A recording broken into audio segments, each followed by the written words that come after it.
Yeah, tough time for the blacks. I'm not gonna say nothing about the police. I'll leave that for Chris Rock.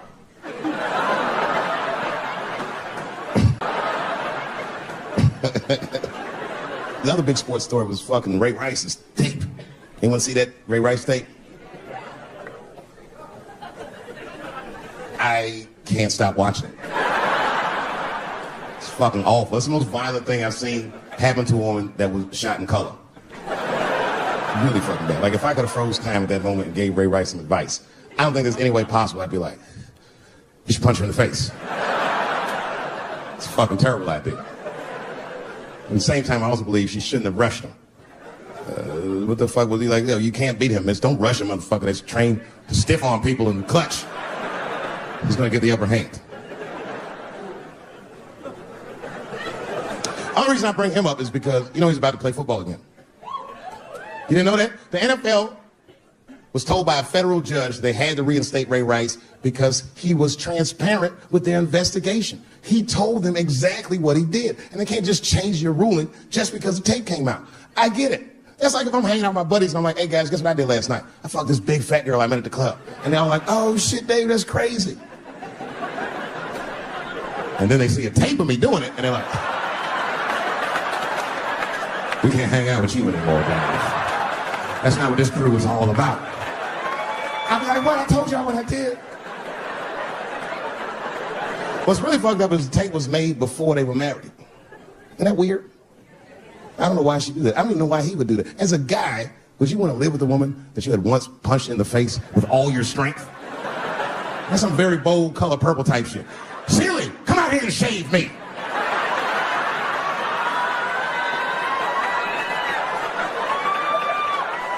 You know your fucking mind. I had to ask an older friend of mine just to get some perspective. This older black dude. Actually, the fairest person I've ever met. And I asked him, I just said, hey man, I said, did you see that Ray Rice video? And instantly he was like, David, that shit was disgusting. And then a moment later he goes, I wonder what she said to him.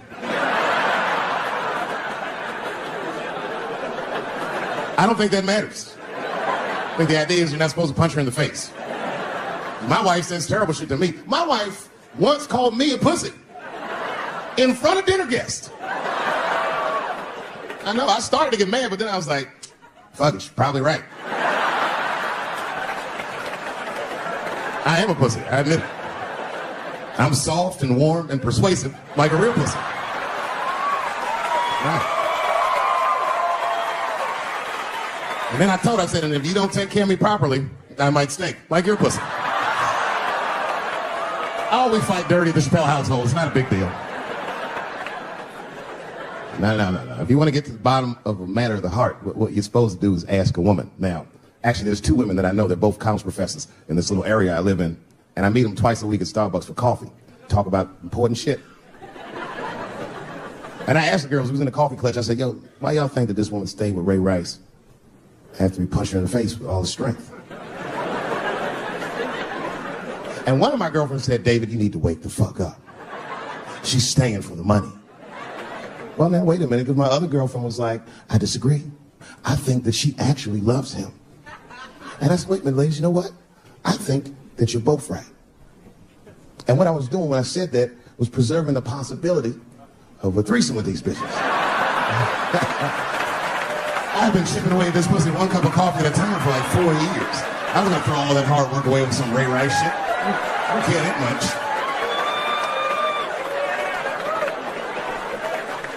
I'm just being real. It's fucked up, man. It's a tough time for the blacks. I love you too. And then here comes the banana peel. I'm waiting on it in a second. You know that's how it starts. I saw in the paper today that the guy that threw the banana at me got arrested again because he threw a banana at another motherfucker in a bar in Santa Fe. Look it up online after the show. He actually did that. And that guy was black too. I'm just saying. And you know what the guy said he did it at night? He said, I did it because Dave Chappelle is racist. So, nigga, that's not the best way to handle that if I am racist. What if Martin Luther King just went around throwing tuna casserole on white people? Would that work?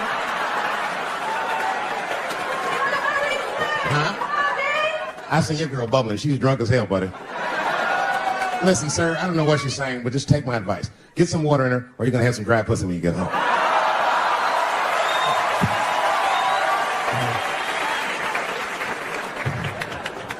His dick's gonna be shaped the fuck up tomorrow. Santa Maria. Who got a cigarette in here? Anyone got a cigarette in the bar? Yeah, you fella. Yeah, please. Well, let me see this. This is a Marlboro menthol. This could have been anybody. If it was a Newport, I'd be like a black dude threw that out. But a Marlboro menthol, that's one of them riddles.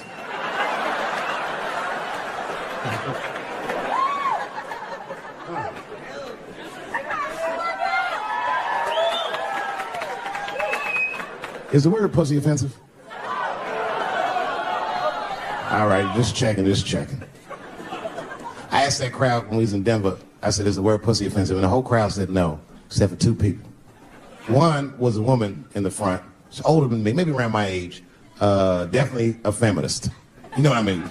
Short haircut, plaid shirt, you know what I'm saying? And she didn't say it offended her. What she said is, she said, I'm uncomfortable with that word. And I was like, really? You? And then before I could ask her why, there was one other guy, he was in the balcony. Now, I don't think he was saying this to me, but he said this. Everybody heard him say it. He goes, it's delicious.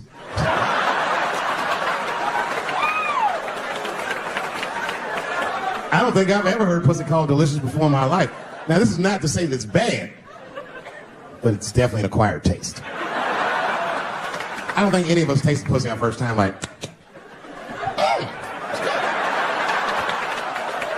it needs something. You know, it's illegal for a gynecologist to say the word pussy. They can only say vagina, or they can name individual parts medically, but they can never say shorthand, even if the gynecologist is a woman. I feel like if it's a woman gynecologist, it's cool. Like, am I all right? She's like, girl, that pussy is.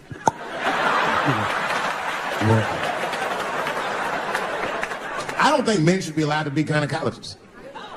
That shit is a conflict of interest. Even when my wife was pregnant, we used to go to the gynecologist. And he'd put her legs up in that stirrup like this. He'd be like, all right, Mr. Chappelle, just try to relax. I push, back up, motherfucker, I got this. Just tell me what to look for.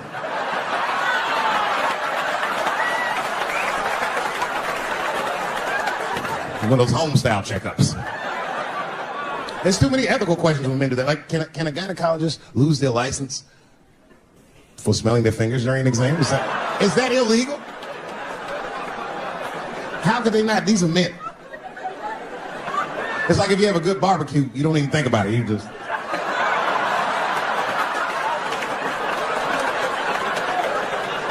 The word pussy is only offensive if you're older.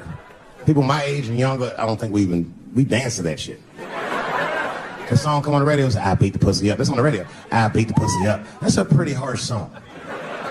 It's like nothing like a love song. There's no tracks of his tears, no midnight trains to Georgia. This man simply beats the pussy up. Unbelievable. You don't even know if he's having sex with these women. They might just pull their pants down. He'd be like, bah! G-Unit. Like he'd be watching HBO. Hi, I'm Larry Merchant standing here ringside with the pussy after a devastating bout with 50 Cent. Pussy, come over here and let me talk to you for a second. My God, you look terrible. Your lips seem to be swollen. You're bleeding a little bit. Tell me, pussy, what happened inside of that ring with 50? I don't know there. I felt really good in the first round. I was ready to fight. It's warm and moist, and I don't know. You just hit it from angles I wasn't expecting. Front, left, backside surprised me the most. Well, pussy, let's take a look at round 4. This is where it all went wrong for you. Here you come out of your corner, pussy. You're fighting really good. It looks like you got 50 with the right and the left, but then 50 slips your jab, and there, right there. You see that? He punches you right on that little bean thing you have on top of your head. I don't know what that is. There's 50 just pounding away at that bean over and over. And that pussy, tell me, what goes through a fighter's mind when their bean gets rattled around like that? I don't think I was thinking anything, Larry. You know, I'm a real good defensive fighter. It's real hard to get to me. I've never been punched directly on my bean before. As a matter of fact, most fighters don't even know that bean exists. I guess he just hit me, then I lost control of my legs. I don't know what else to tell you. I like when Lil Wayne talks about pussy. Lil Wayne used to have that song. He say, I got a bitch that plays movies in my jacuzzi. And then it goes like this. Pussy juicy. That shit always makes me laugh. Because no guy says that. You know? Only Lil Wayne says some shit like that. If you was fucking a girl, she's like, is this pussy good? And I'm like, it's juicy. It's good. The pussy was juicy. That's why I'm not Lil Wayne, because if I was in a hot tub with a girl and I could tell that the pussy was juicy while I was in the hot tub, I'd probably get out of the tub. I'm a germaphobe. I just picture Lil Wayne like, what is this strange oil floating in my hot tub water? It's pussy juice. That shit was so funny to me, I must have wrote like no less than 40 jokes with the punchline of pussy juice. And all of them worked to some degree 100% of the time. I'll do one more just so you believe it, okay? All right, and this next piece, it's a special episode of CSI. For some reason, Lil Wayne is guest starring as the lead detective, okay? That's the setup. Are you ready? Here it goes. Has anyone else been on this crime scene? No. It's very strange. This place is virtually undisturbed. No forced entry. No sign of a struggle. Shine your flashlight right here. I just sniffing something. What is this? What is this? It glistens in the light. Smooth to the touch.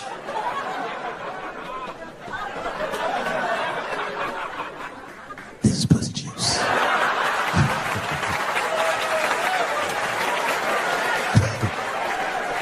She must have been seen Indian style.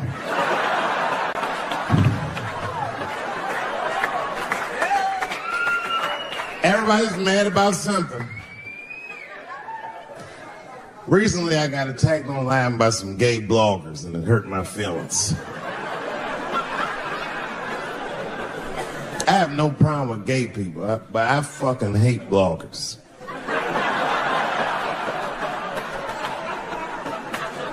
I'm not saying it because this person was gay. They was acting like a bitch online. They was like mischaracterizing my jokes, trying to make a point off of me, when it's like, yo, I'm your ally, motherfucker. I'm not trying to stop gay people. I got better shit to do.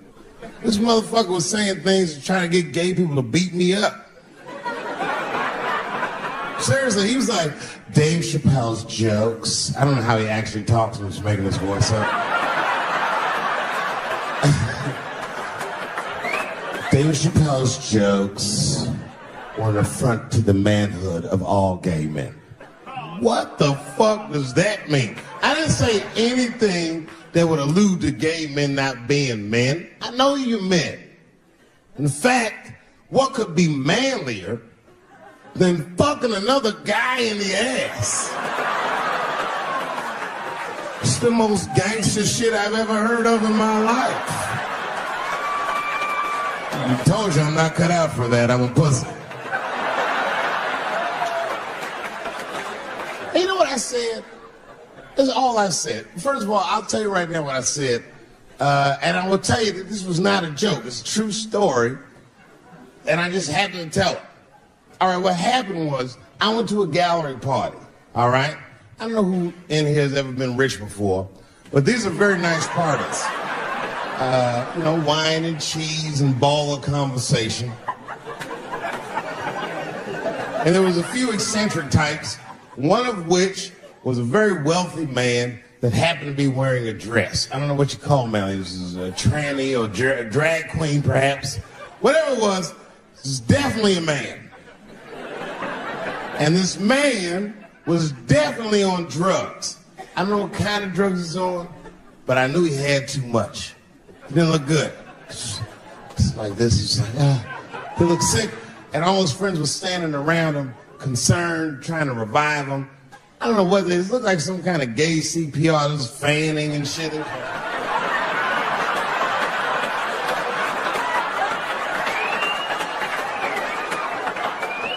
I saw all this from a distance. Now, I should have minded my own business, but I got curious. I was like, what? And I went over there. All I said, excuse me, gentlemen, is he okay? And then they looked at me like I was evil. She is fine. I said, word? Oh. I'm sorry, I didn't know this is what we were doing. Here's my thing. I support anybody's right to be whoever they feel like they are inside. I'm your ally in that. However,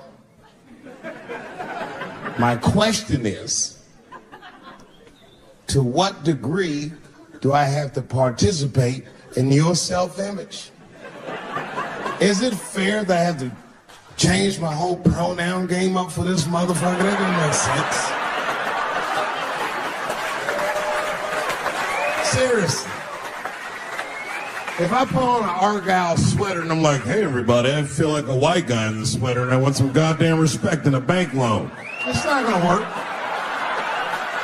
Give a fuck how I feel, why should I give a fuck how you feel? Okay.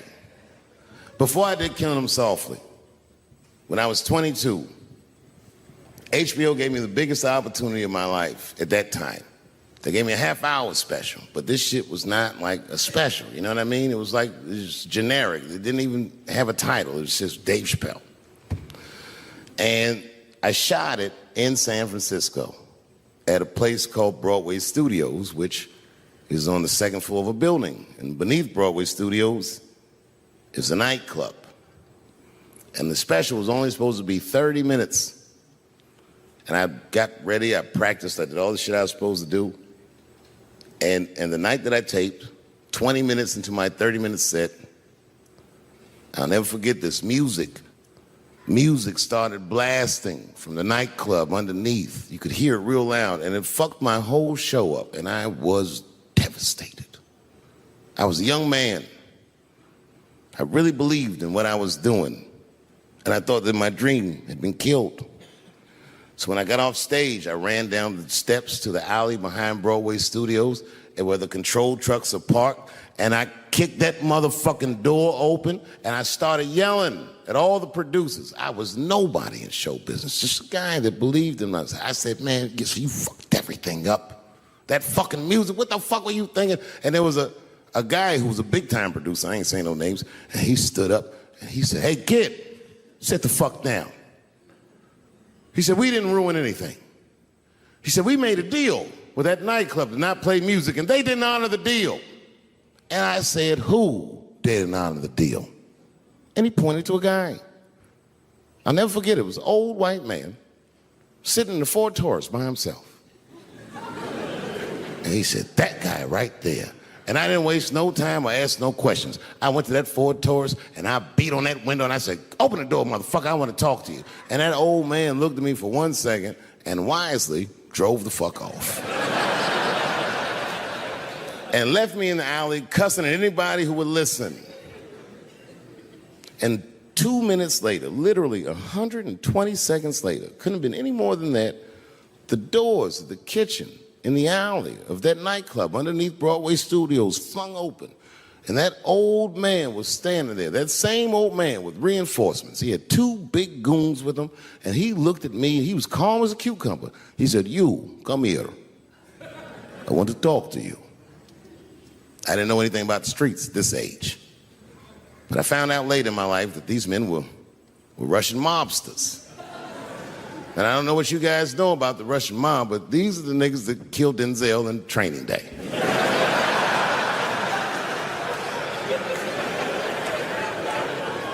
And all the producers knew what I was up against. They said, Dave, do not go in there. And I said, fuck y'all. And I walked right into that kitchen, and they closed the doors behind me, and it got dark as fuck in there. And I knew, I'm not dumb, I knew I was in a bad situation. But you have to understand, I believed in what I was doing, and I didn't give a fuck. Just kept cussing at these motherfuckers, telling them how they ruined my life.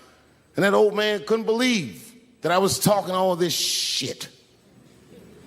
And as soon as I took a breath, he stopped me gently. He said, hey, kid, listen. Your friends lied to you. He said, we made a deal, but your friends never paid me. And when he said that, I realized I was locked in the kitchen.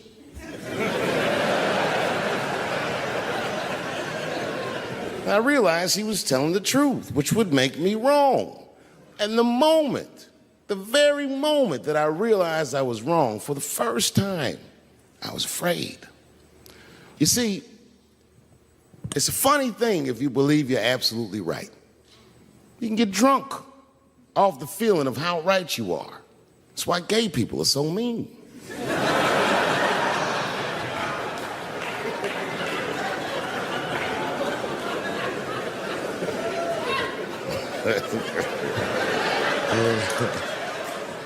But I didn't buckle. You guys would have been very proud of me.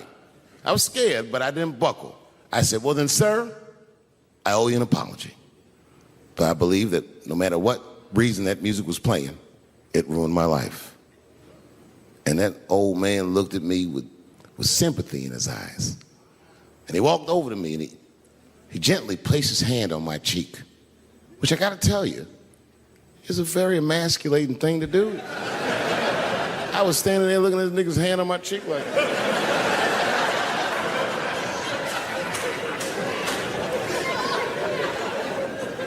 and he said, you are a real man. And he tapped me on my cheek. Real soft. Just like that. The doors opened back up. The light from the alley flooded into the kitchen. And I just walked out alive. I lived to fight another day. And in that moment, I learned one of the most valuable lessons of my life, and I have to share it with you. And that lesson is this. In your life, in any given moment, the strongest dream in that moment wins that moment.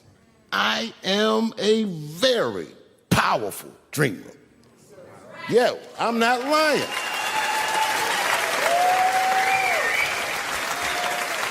I dreamed tonight, this very night, as a 14-year-old boy, and I am living it as a 50-year-old man. My dreams are very strong. Today, I walked all around Washington. I used to be poor in this city, and all day people just said, hey, Dave, like they knew me personally, and I felt like I knew them. And I say to myself, my God, Dave, what a powerful dream. But then sometimes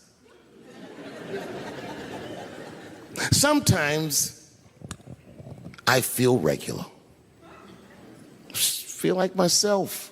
Maybe I'll smoke some weed and be at some nightclub and feel shy.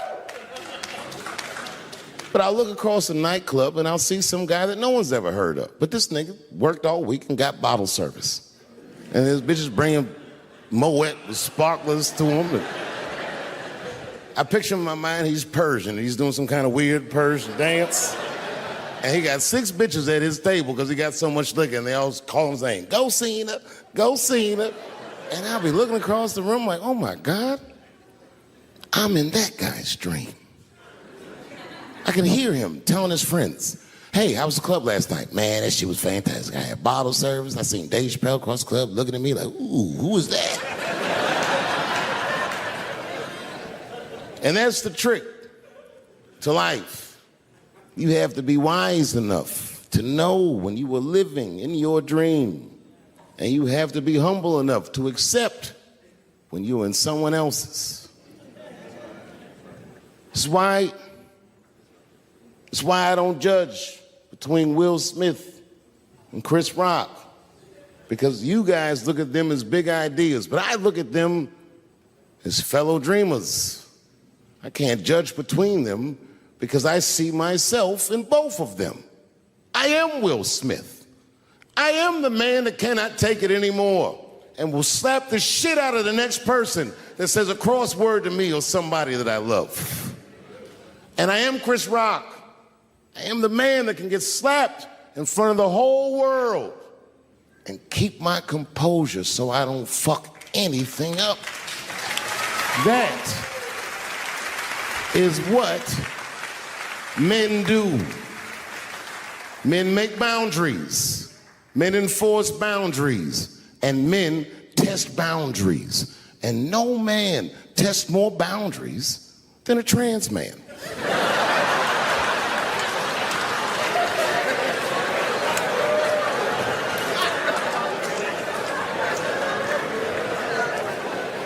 When I see a fellow dreamer, I give them my utmost respect.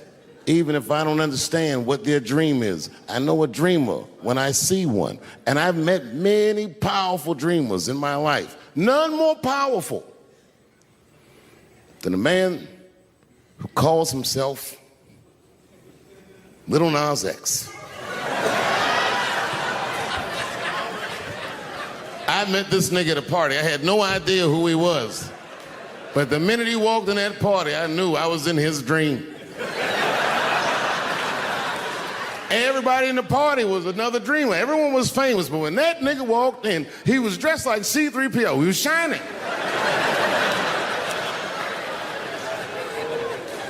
And everyone was like, oh my God, there he is. That's Lil Nas X. I didn't know who he was. And for some reason, out of all them dreamers, he walked right up to me. And he said, I tried to get you in my video. I didn't know what the fuck he was talking about. I said, what? I said, what? What video? And he just looked at me like, you know what video, and walked away. And I watched him walk away. I said, man, this nigga's having a very powerful dream.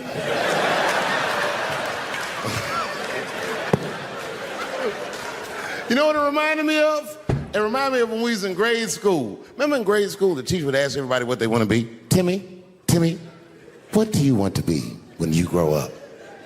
And Timmy acted like he had an idea. He'd stand up, he'd say, I want to be a fireman. And the teacher would say, Timmy, that is a beautiful dream. But Timmy didn't mean it.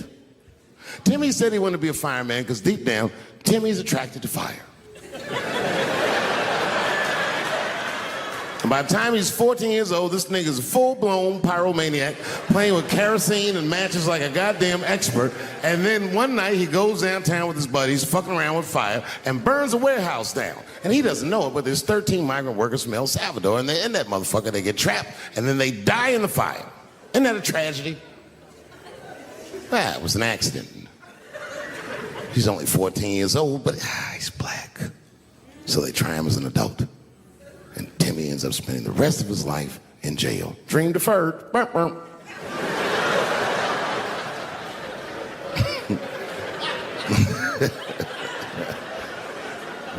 What about you, Billy?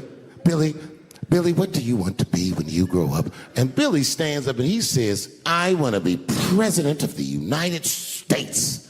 And the teacher says, oh my God, Billy, that is a wonderful dream. And Billy means that shit.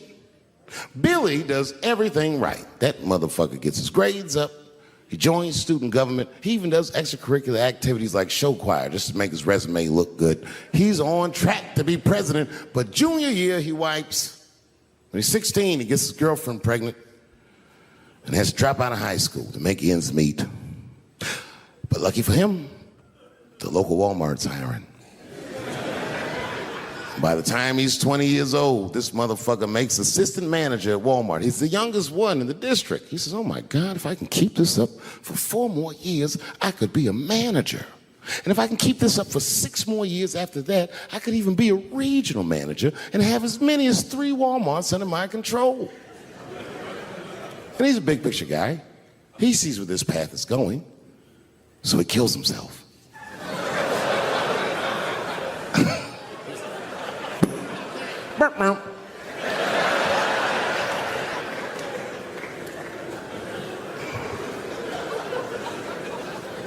Well, what about you? What do you want to be when you grow up? I don't want to say, because I don't want the other kids to laugh at me. Who cares if they laugh? Your dream is yours. Own your dream so they can come true. Say it loud and proud. What do you want to be when you grow up? Little Nas X. And that nigga stood up in front of the whole class. I want to be the gayest nigga that ever lived. I want to do a music video and slide down a stripper pole all the way to the depths of hell and suck the devil's dick at 10 o'clock on BET while all the kids are awake and can see me. Shockingly, that was the only dream that worked out.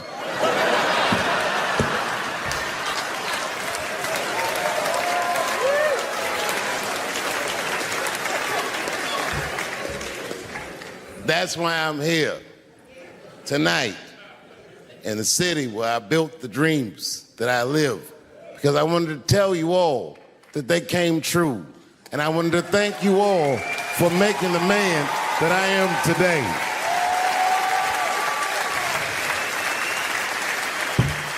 Yes, I am living a very powerful dream.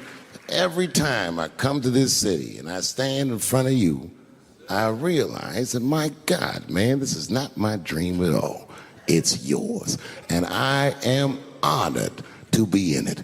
Thank you very much, Washington, D.C. I'll see you next time. And me and her, like, we weren't arguing, but you know what I mean? She was just like, you need to stop doing that. And then I tried to change the subject. I go, how is school going, boys? And my sons tell me, well, we didn't have school today, technically. I'm like, well, what's going on? He said, well, there was like a school shooting drill. I never heard of this. You know what this is? They have drills that they make kids do where they practice what to do if somebody comes to shoot up their school. I'd never heard that before. I was like, what the fuck? Then I had to tell my sons the truth. I didn't want to tell them this shit. Son, listen to me. Fuck that drill. If somebody comes to your school and wants to shoot it up, I'm just gonna be honest with you. You probably gonna get shot, nigga. I'm just being real. You got a famous dad. I talk a lot of shit. They gonna be gunning for you, little buddy. Just stay low and run in a zigzag pattern and don't try to save anybody, son. Do you understand me?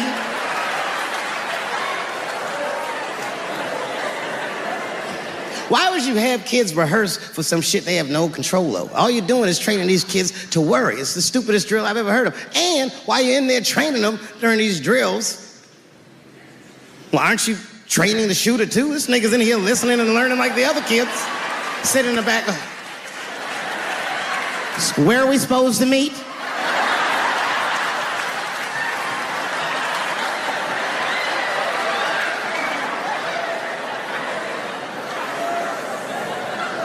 If you're a parent, this shit is terrifying.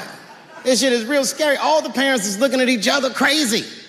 Because we know as parents that one of us is raising the shooter. Just don't know which one of us it is. All we know for sure is that if you're a white parent, the chances that it's you is exponentially higher than the rest of us. And shooting up school is a white kid's game. It's fucking crazy. You know, I hated school too. It never occurred to me. Kill everybody in school? It's fucking crazy. Just do what I did, nigga. Try some things. Have you skipped school, nigga? Skip school. Take a walk and meet some other kids. Fuck school, nigga. Try drugs. Have you tried drugs out, nigga? That might...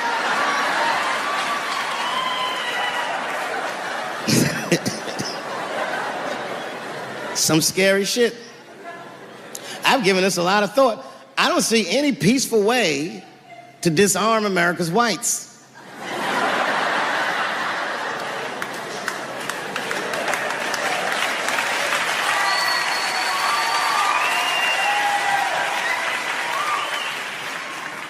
There's only one thing that's going to save this country from itself.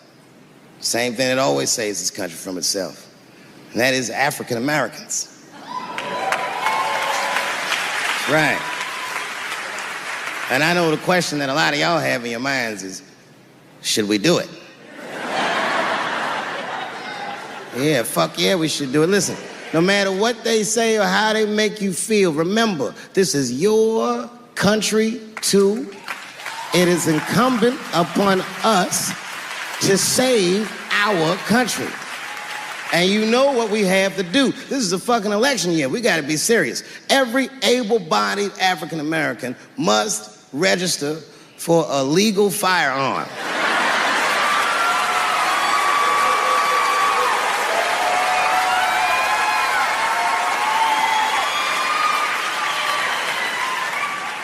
That's the only way they'll change the law.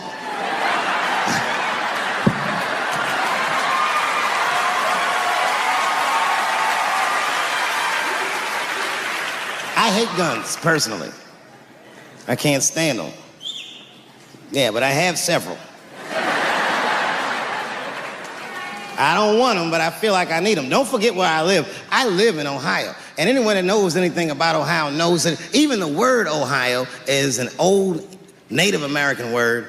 It means, literally, land of poor white people.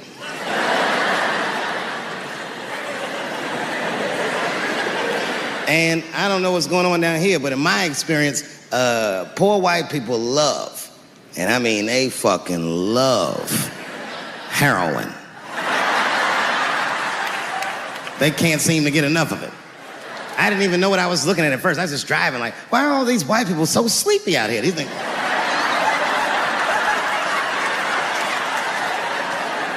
It's really bad. As a matter of fact, I was coming out of a nightclub the other night in Dayton, and I'd parked my car in the alley, and no one was out there. I didn't have no bodyguards or nothing. I was home. I figured everything was fine. And as soon as I opened my car door, all by myself, suddenly one of these heroin-addicted whites just pops out of a trash can. It scared the shit out of me. I screamed, ah!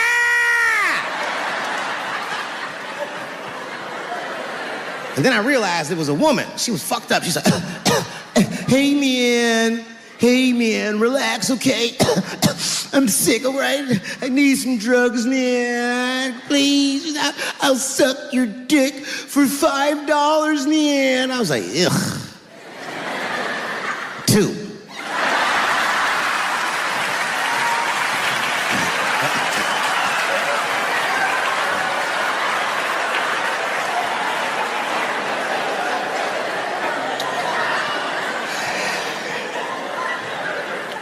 Obviously, I'm joking.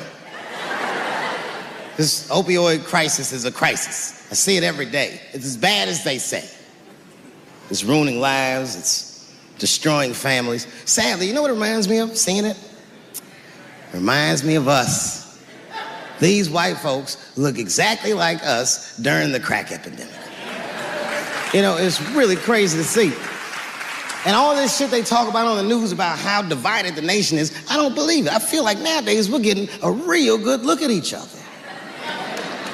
It's wild because I even have insight into how the white community must have felt watching the black community go through the scourge of crack. Because I don't care either. Hang in there, whites. Just say no. What's so hard about that?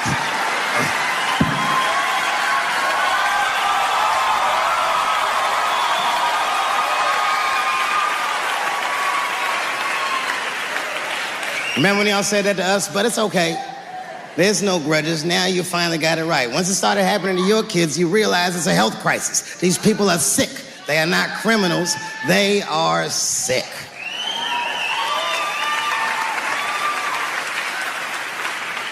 Be that as it may, I'm armed to the teeth. First gun I bought was a 12-gauge shotgun. I didn't want the gun. Remember, though, I'd moved to a farm, and I was sitting there on the porch, and I see a white dude walking across my property, entitled, like he's supposed to be there. He had a rifle over his shoulder, too. Ain't that a bitch? I said, what the fuck is this guy doing on my property? I was mad as shit, but I was unarmed. So I ended up just waving to this motherfucker like a bitch. I was just like...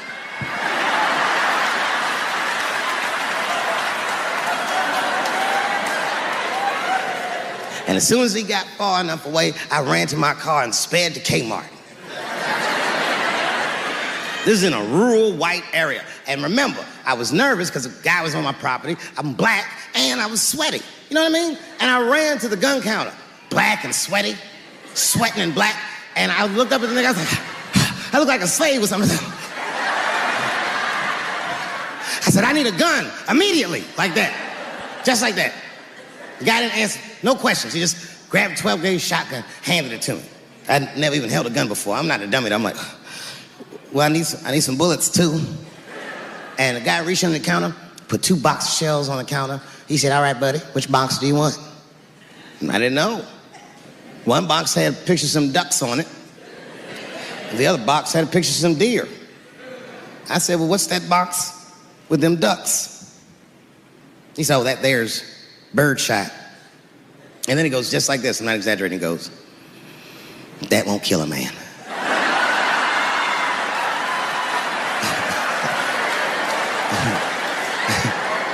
He said, it'll just pepper him up nicely. I said, what the fuck? Pepper?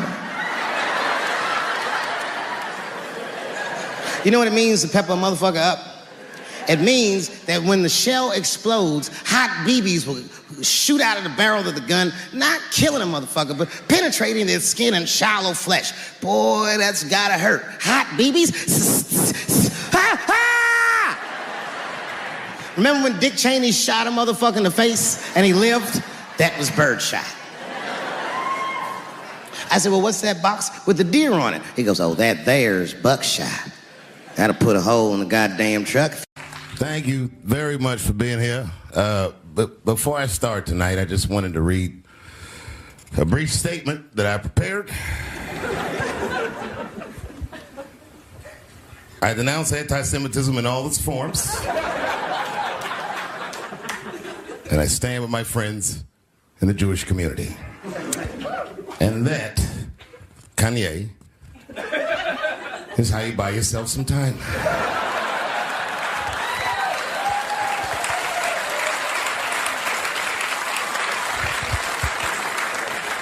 I gotta tell you guys, I've probably been doing this 35 years now. And early in my career, I learned that there are two words in the English language that you should never say together in sequence.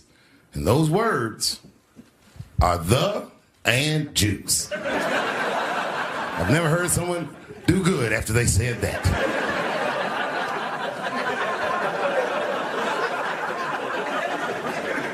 Kanye's gotten into some scrapes before. Normally when he's in trouble, I pull up immediately. But this time I was like, you know what? Let me see what's gonna happen first. I just want to see where this is all going. I can't even remember how it started. Vaguely, I remember it started with a tweet, strange tweet. It was like, I'm feeling a little sleepy. I'm gonna give me some rest, but when I wake up, I'm gonna go DEFCON 3 on the Jews. And then he just went to bed. I was up all night worried. What is he gonna do to the Jews?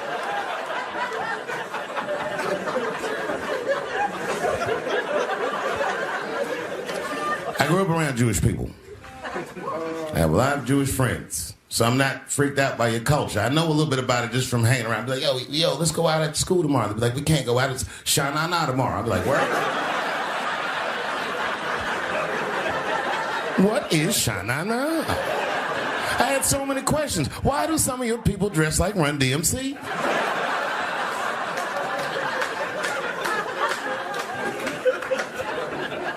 And Kanye woke up from that nap, he went right to work. A year ago, I'd seen him on a podcast called Drink Champs, a great show, and it was an amazing appearance. Noriega and them were there, the rappers that I love, and they all had their gold chains and stuff on. And Kanye said, only millionaires wear chains. They said, what? He said, I'm a billionaire. Billionaires don't wear their money on their body. I tucked my chain and I said, oh, snap. That's right. It was a good appearance. It was fun and funny. But when he woke up, he went on Drink Champs again. This time, he was on one. He was mad about something. He said, I can say anti-Semitic things, and Adidas can't drop me. Now what? Adidas dropped that nigga immediately.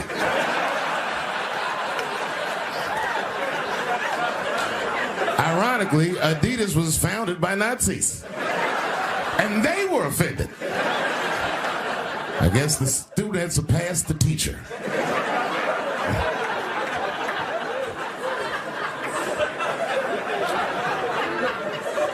It's a big deal. He had broken the show business rules. There's just a rule. You know, the rules of perception. If they're black, then it's a gang. If they're Italian, it's a mob. But if they're Jewish, it's a coincidence, and you should never speak about it.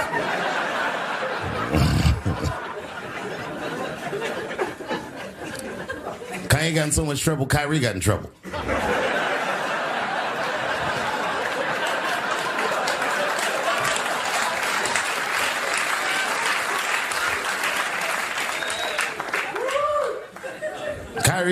Kyrie Irving posted a link to a movie that he had seen on Amazon. No caption on the post or nothing like that. But apparently this movie had some, I don't know, anti-Semitic tropes or something. And it was some weird title like From Hebrew to Negro or something. And the NBA told me he should apologize. And he was slow to apologize. And then the list of demands to get back in their good graces got longer and longer. And this is where, you know, I draw the line. I know the Jewish people have been through terrible things all over the world, but you can't blame that on black Americans. You just can't. You know what I mean? Thanks to the one person that said that. A fair punishment would be he should just post a link to Schindler's List and y'all write your own captions.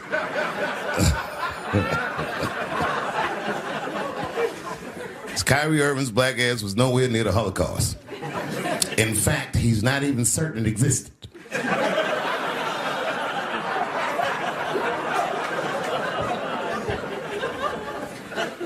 I saw one news pundit screaming about Kanye. She said, mental health is no excuse for that type of language.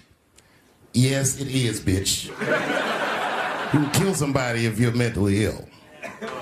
Listen, okay, I don't think Kanye is crazy at all. I think he's possibly not well.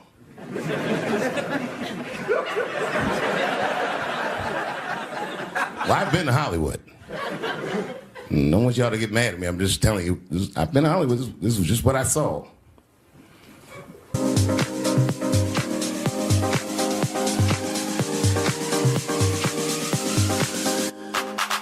Whatever you do, don't fall for me.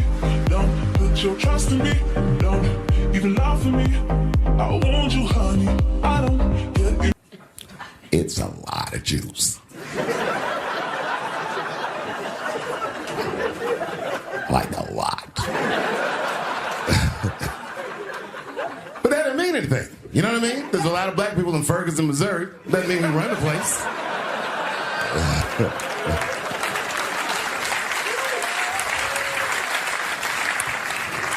I could see if you had some kind of issue, you know what I mean? You might go out to Hollywood and your mind might start connecting some kind of lines and you could maybe adopt the delusion that the Jews run show business. It's not a crazy thing to think.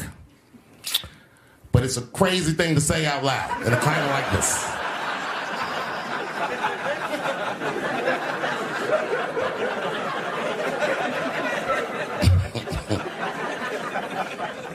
Now the midterms are over in this crazy climate. And I got to tell you, I feel like this midterm, like all of humanity depends on it. And it's an ominous sign. The most ominous sign of the midterms, I believe, would be Herschel Walker, who I don't want to speak badly of because he's black. But I have to admit, he's observably stupid.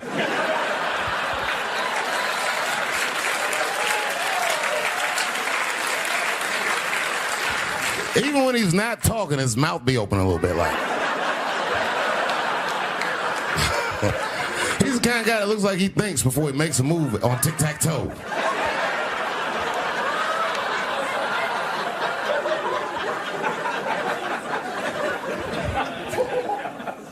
And I'm watching the news now, they're declaring the end of the Trump era. Now, okay, I can see how in New York you might believe this is the end of his era. I'm just being honest with you. I live in Ohio amongst the poor whites.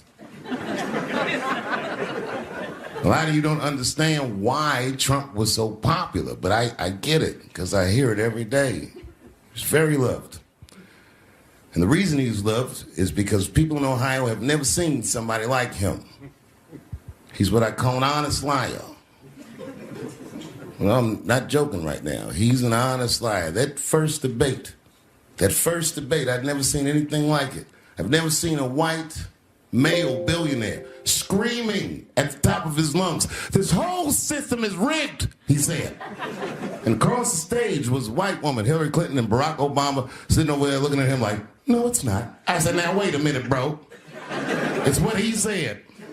And the moderator said, "Well, Mr. Trump, if in fact the system is rigged, as you suggest, what would be your evidence?" You remember what he said, bro? He said, "I know the system is rigged because as I use it. I said, God damn. And then he pulled out an Illuminati membership card and chopped a line of cocaine up and did it right at the podium.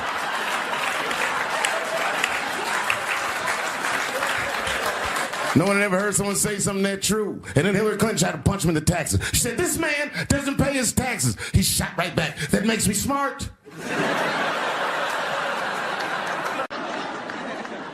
You know who I feel real bad for is Indians. Everybody feels bad for Indians. They get dogged openly because everybody thinks they're dead. These motherfuckers are not all dead, all right? With my own eyes, I've seen a gathering of 1,500 Native Americans. They were all gathered in one place. The place is called Walmart in New Mexico. There's Indians everywhere. I'd never seen Indians before. I wasn't even sure if they were Indians. It's fucked up, but I asked one of them. It's not nice, but I seen him in the sports section looking at bows and arrows. I had to say something. Excuse me. I don't mean to be rude. Are you an Indian? And he was cool. Yes. Yes, I'm Indian. Still didn't believe him. I had to test him to be sure. This is fucked up. But I had a gum wrapper in my pocket, so I balled that shit up and I threw it on the floor. And a single tear came out his eye. I said, oh, shit. I had so many questions. So what tribe are you from? I am a Navajo. I said, word. I studied you in social studies.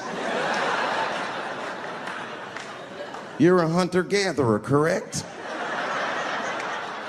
He said, I guess so. That's what you wish to call it. I said, why? What do you call it? He said, I am an alcoholic.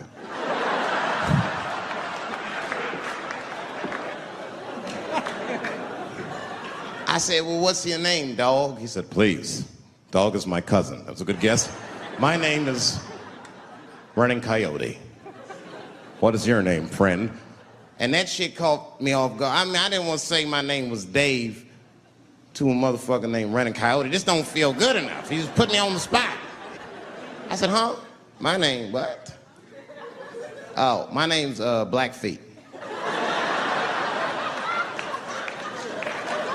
Then I changed the subject. Forget about me. What's going on with you?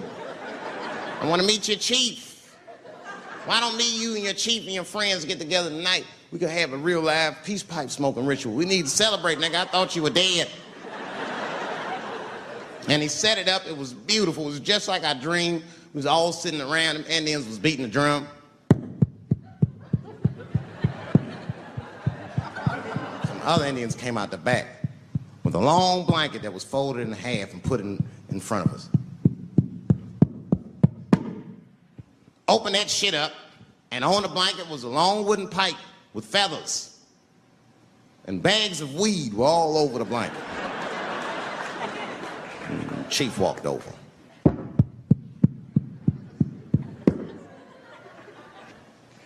The big ones are 50. The little ones are 25.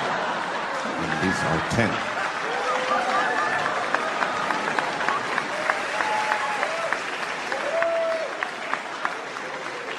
Me and those Indians got high as shit. I was baked. I told the chief, we was talking, I cut him off. Time out, chief. Sorry to interrupt. Fucking smashed, man. The weed's too strong. I'm itching. This is PCP, nigga. The spirits have got me. Chief, the spirits have got me. And the chief threw some water in my face. Calm down, blackface. Splash! I said, hey, it's Blackfeet, motherfucker. Take it easy.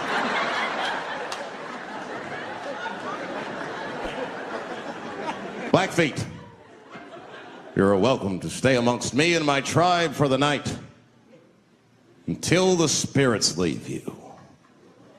And they gave me my own teepee to sleep in, which sounds nice. I personally felt like it was a little fucked up, you know, because they all had houses, man. It's like, why can't I sleep with y'all in the house and watch TV? Like, I can't be on this grass all night.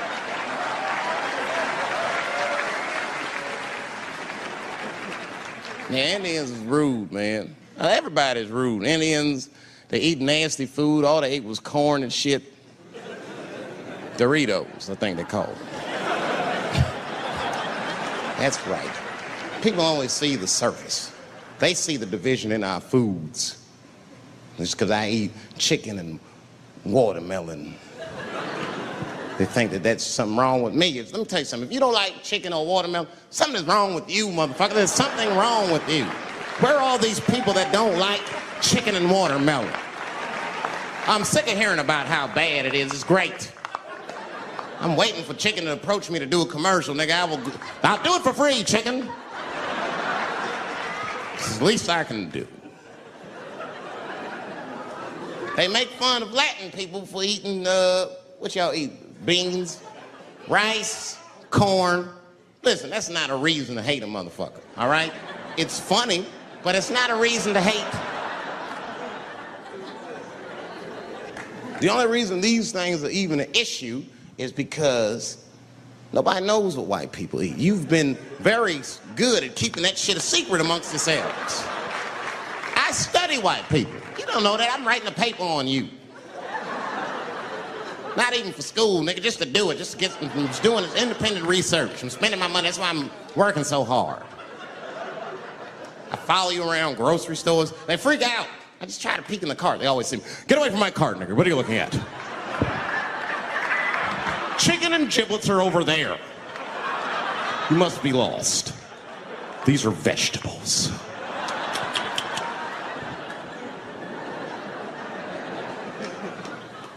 I know what you drink. See how quiet I got? Grape juice. Surprise, motherfuckers, you didn't know I knew about grape juice, did you? Oh, don't play dumb with me. Look at what is it?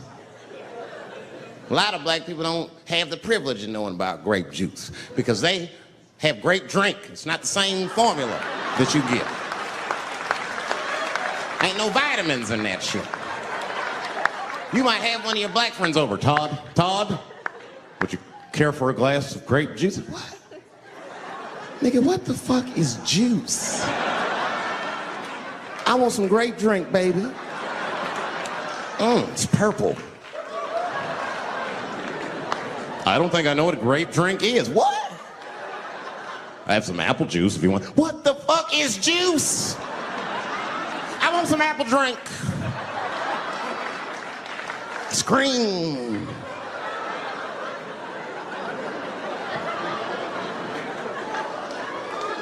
Remember that commercial for Sunny Delight when all the kids run in from outside playing and they all run to the fridge?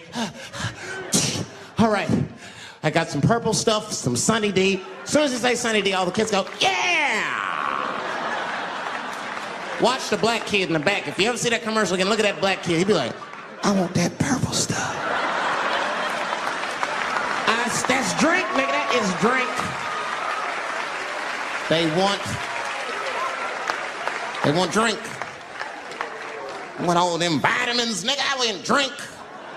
Sugar, water, purple. That's the ingredient, sugar, water, and of course, purple. It's too fucking much. I got a lot of things to talk about tonight. First of all, I've stopped smoking weed. With black people, you didn't let me finish, motherfuckers. God damn. I'm sorry, black people, to break the news so publicly, but I can't smoke with you anymore. Every time I smoke weed with my black friends, all you talk about is your trials and tribulations. I'm sick of that shit. I got my own problems. Nigga, that's a waste of weed. I'm smoking weed to run away from my problems, not take on yours. From now on, I smoke weed exclusively with white people. Calm down, motherfuckers. You win by default. You got good weed conversation. All white people talk about when they get high is other times that they got high. I can listen to that shit all night. Dude, remember at Frank's last week? It's fucking smashed, man. And catalogs everything they drink. 2 shots of Jaeger, tequila, 4 bong hits, man, beer, cheeseburger. That shit is great. Only bad part is you cannot pass out around white people. Every time white dudes pass out around each other, they always do some borderline gay shit when the guy's asleep. Frank fell asleep, so he like stuck a carrot in his ass and put shaving cream on his balls. Like, why, motherfucker? Why would you do that to a friend of yours? He trusted you enough to sleep around you. You gonna put a carrot in his ass? Is that nice? I tell you right now, if I put a carrot in a black dude's ass, a nigga will kill you when he wakes up for some shit like that. That is an automatic death sentence on the street. It's a rap for you. I'm gonna kill that motherfucker. I thought y'all was friends, baby. What happened? I fell asleep at his house, right? We was drinking, and I fell asleep at his house, and while I was sleeping, right?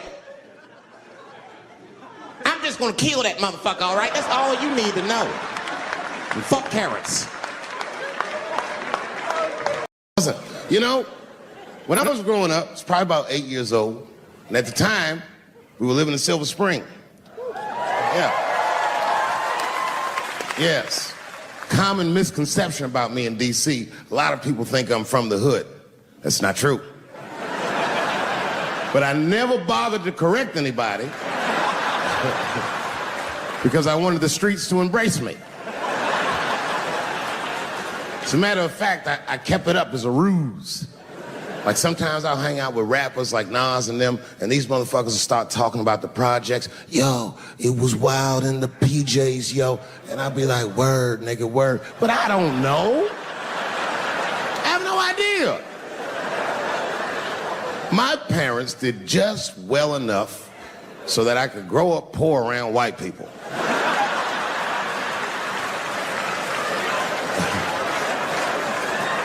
And to be honest, when Nas and them talk about the projects, nigga, I used to get jealous because it sounded fun. Everybody in the projects was poor, and that's fair. But if you were poor in Silver Spring, nigga, it felt like it was only happening to you. I know the pain of that first sleepover at a white friend's house. And you come back home on Sunday and just look at your parents like, y'all need to step your game up. Everything at Timmy's house works. Remember the first time you saw that? In the cold winter, and to be at a white friend's house and see the motherfuckers in their living room without their coats on?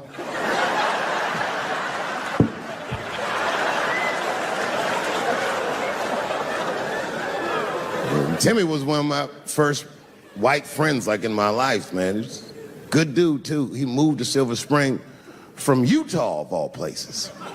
I guess his family was affiliated with that Mormon church they got down there. And me and him used to hang out. And one day I was at his house, we were just hanging out, and Timmy says, Dave, why don't you stay for dinner tonight? I said, oh, man, I'd love to, but I can't. If I'm not home before dark, my mother will kill me. That was a lie. My mother had several jobs. I hadn't seen her in like 3 or 4 days.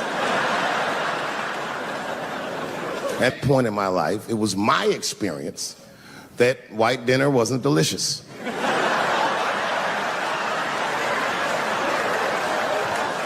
I'd rather go home and fry some bologna or some shit like that.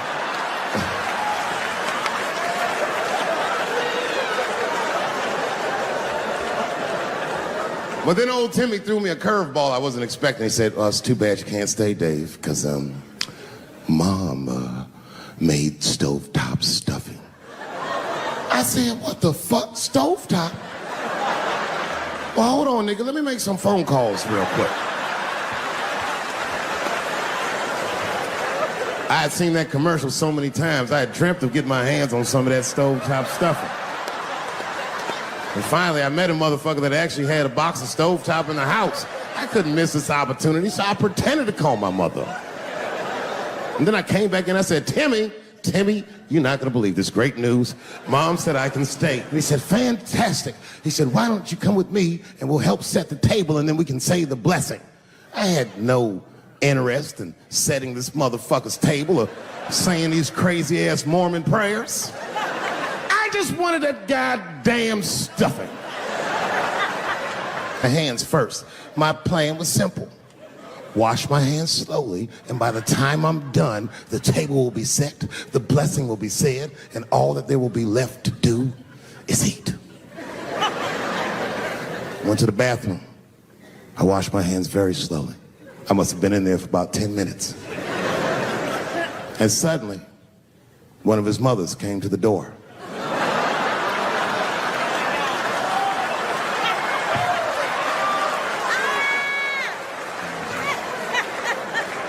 She was like, "Hi, David, right?" I said, "Yes, ma'am." She said, "Timmy tells me that you're planning on staying for dinner." I said, "I hope that's not a problem, ma'am." She says, "No, it's no problem. In fact, we'd love to have you. It's just that we weren't expecting company. And I'm afraid there's not enough stovetop stuffing for everybody." So I kicked her in the pussy. Bam! Ladies and gentlemen, I told you I'm dope, nigga. I told you what I was gonna say and you still didn't see it coming. And that's why I make the big bucks.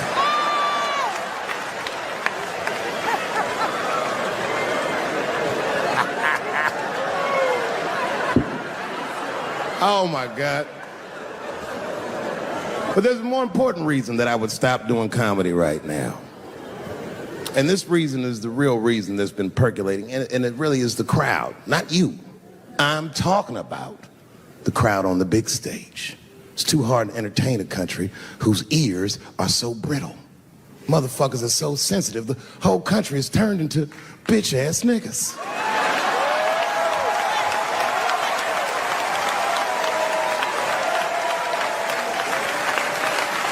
Everything you say upsets somebody.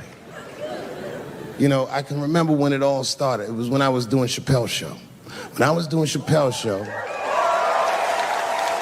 I used to do the show, and then on the weekends I do like concerts and shit like that. So I'm doing a concert, and there was a couple in the front row, beautiful couple. The wife was obviously Asian. You could see it in her face.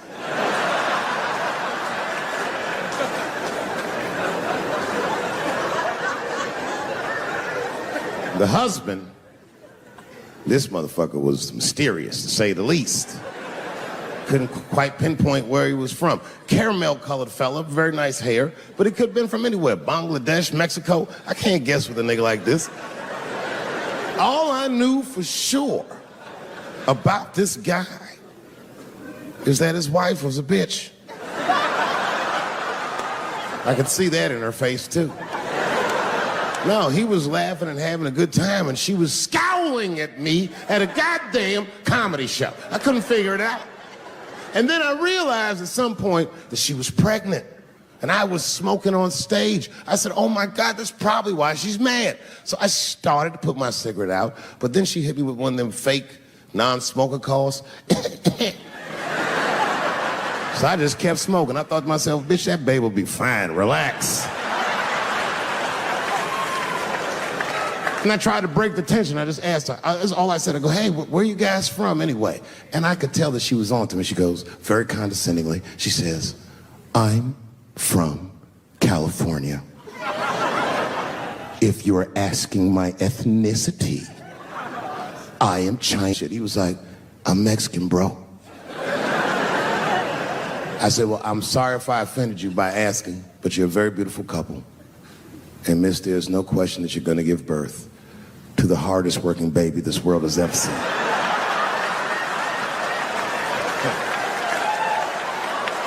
That's not a bad joke. She got very upset. She got up to leave immediately, but she didn't just leave. She had to take one last dig at me on the way out. "I will never buy one of your fucking DVDs again, Dave Chappelle." I said, "Ma'am, with all due respect, Chinese people don't buy DVDs."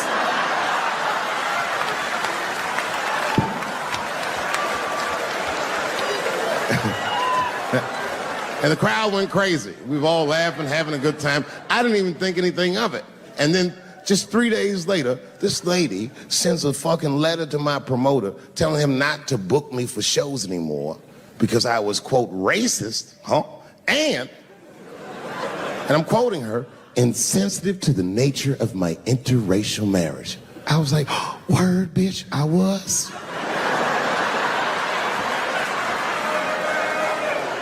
If she would know that I myself am in an interracial marriage. That's right. In fact, my wife is Asian too. Surprise, bitch, I'll see you on Thanksgiving.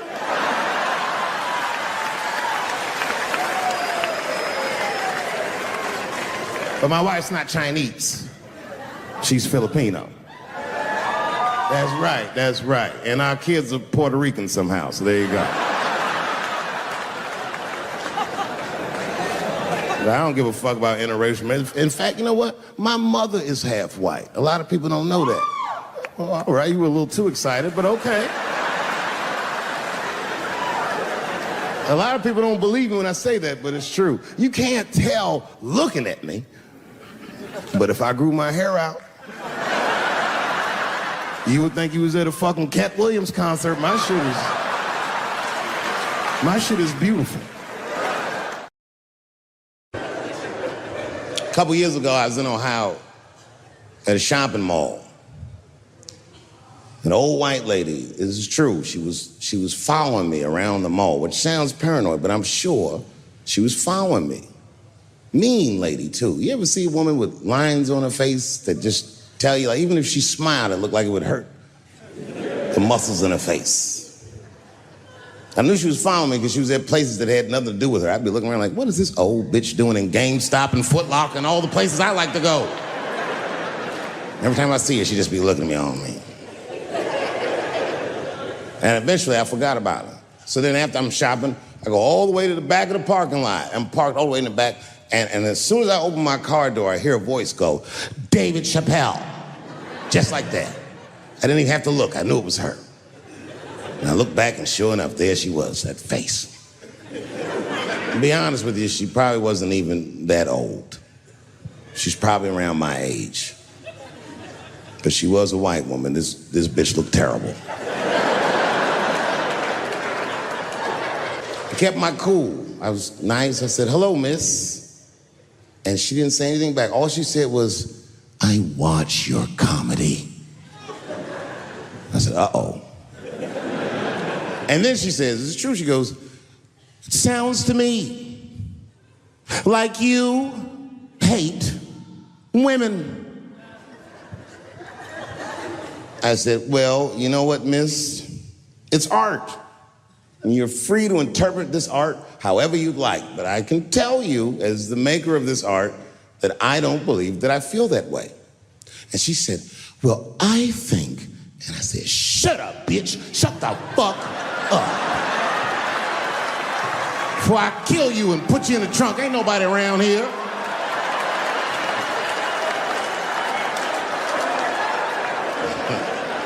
I'm just kidding, I didn't say that. I felt that way, but that's not what I said. I was more clever than that. You know what I said? And this is exactly what I said. I said, miss, before you finish that statement, let me ask you a question. Where'd you see me? Did you buy a ticket to a concert I did? I doubt that. Or maybe you watched one of my specials on Netflix. Or did I follow you to your car and do my act? She said, what? I said, keep it in the comment section, bitch. This is real life. Ta-ta.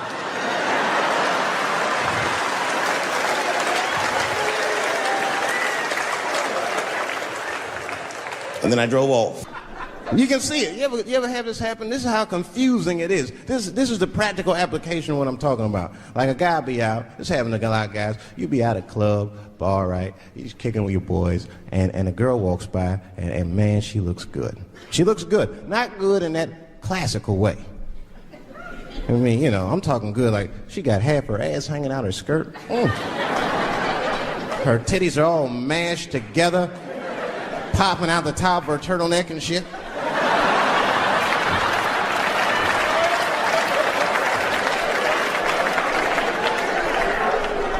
And you with your buddies, right? You with your buddies, you got a couple drinks in you, and you see a girl, you might try to talk to her. This might not come out right. I don't know what you say, but Damn, look at them titties. The girl gets mad at you. Oh, wait a minute. Just because I'm dressed this way does not make me a whore. Which is true. Gentlemen, that is true. Just because they dress a certain way doesn't mean they are a certain way. Don't ever forget it. But ladies, you must understand that that is fucking confusing. Just is. Now that would be like me, Dave Chappelle the comedian, walking around the streets in a cop uniform. Somebody might run up on me. Oh, thank God. Officer, help us. Come on, they're over here. Help us. I'm like, oh, just because I'm dressed this way does not make me a police officer. You understand what I'm saying? It's like, all right, lady, fine. You are not a whore. But you are wearing a whore's uniform, I'll tell you that shit right now. Another time, about 6 years ago, there was a lesbian woman that tried to sell a story about me to TMZ. Thank goodness TMZ could see right through the sham of that story. This woman claimed that I beat her up in a nightclub because she was a lesbian. That is fucking crazy. Bitch, I didn't even know you was a woman.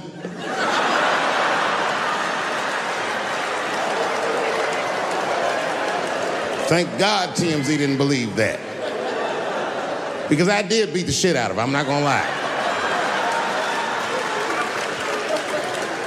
It was her fault, I had no choice. I came in the club minding my own business, and a woman came up to me, she goes, oh my God, Dave Chappelle. And I was just being reciprocally nice. Hey, miss, how are you? Blah, blah, blah. Benign talk, nothing to it. And all of a sudden, this lesbian fellow stepped between us. Hey, nigga, that's my girl. I said, yo, my man, back up like that. She said, I ain't backing up off shit, nigga, that's my girl. I said, bro, you're gonna have to give me 3 feet like this. She said, stop calling me a man, motherfucker. I'm a woman. I said, what?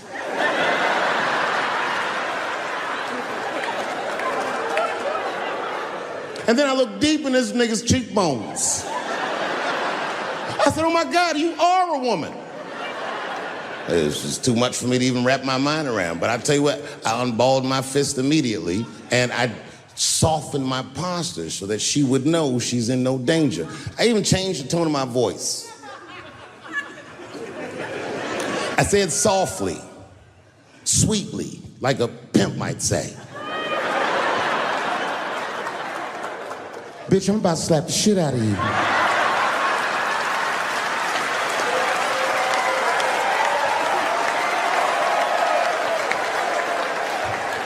I should have done it.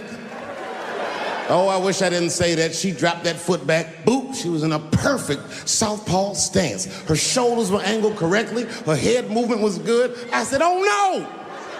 This bitch boxes for real. She threw a wild hook at me and I saw it coming from yesterday, so I slipped it like this. I had no choice. I had to go to work. I let that jab go. You should have seen me go, nigga. I tenderized them titties like chicken cutlets.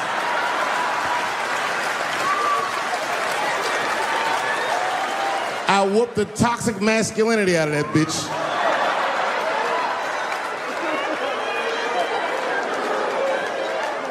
I'm sorry, ladies. I got a fucking Me Too headache. Y'all is killing me right now.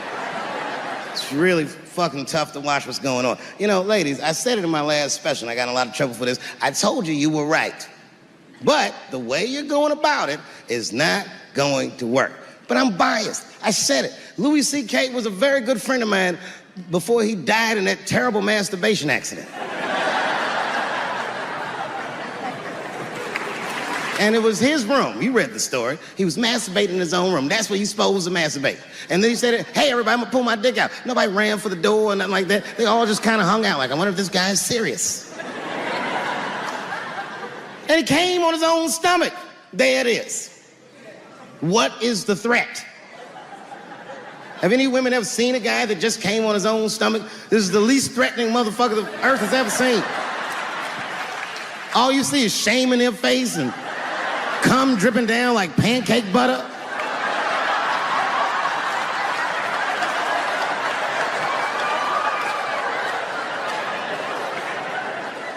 He didn't do anything that you can call the police for. I dare to try. Call the police on him. Hello, police? Yes, I am on the other line with comedian Louis C.K., and I think that he is masturbating while I'm on the phone. You know what the police are gonna say in Atlanta? Well, what are you guys talking about?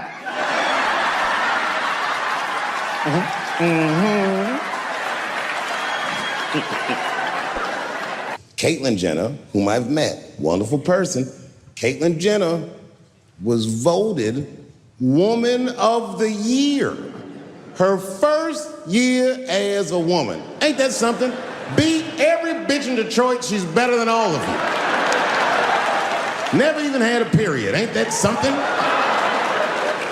Oh, I'd be mad as shit if I was a woman. I'd be mad if I was me. If I was in a BET Awards sitting there and they're like, and the winner for Nigger of the Year, Eminem, my man.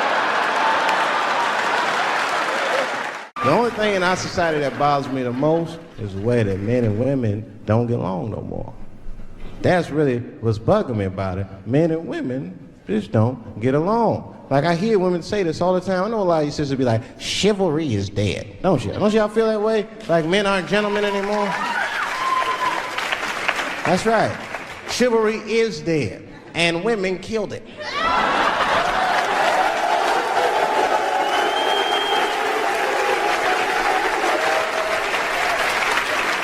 There's a fundamental difference in the way we're going to see things. We're not going to see eye to eye on this issue. We're just not. Our tests in life are different. A woman's test in life is material. A man's test in life is a woman. Now, by test, I mean that those are the things that we desire. Men have nice cars. Not because they like nice cars, because they know women like nice cars. That's how it goes. Because men are hunters, and the car is the bait. And a woman comes and says, ooh, nice Porsche. Gotcha, bitch. That's how it is. That's true. Come on now, you go to a woman's house, her house be comfortable as shit. Women love comfortable surroundings, so men get comfortable surroundings. Let me tell you something. If a man could fuck a woman in a cardboard box, he wouldn't buy a house. But that's still not where chivalry got killed. Chivalry got killed by the feminist movement on the magazines that got women going crazy, because women got too much advice about men from other women. And they don't know what the fuck they're talking about.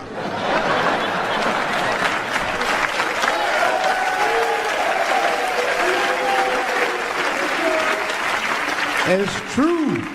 I see this shit in the magazines.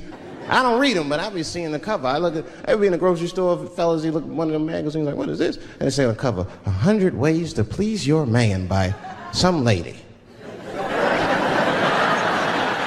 Get out of here, man. Come on.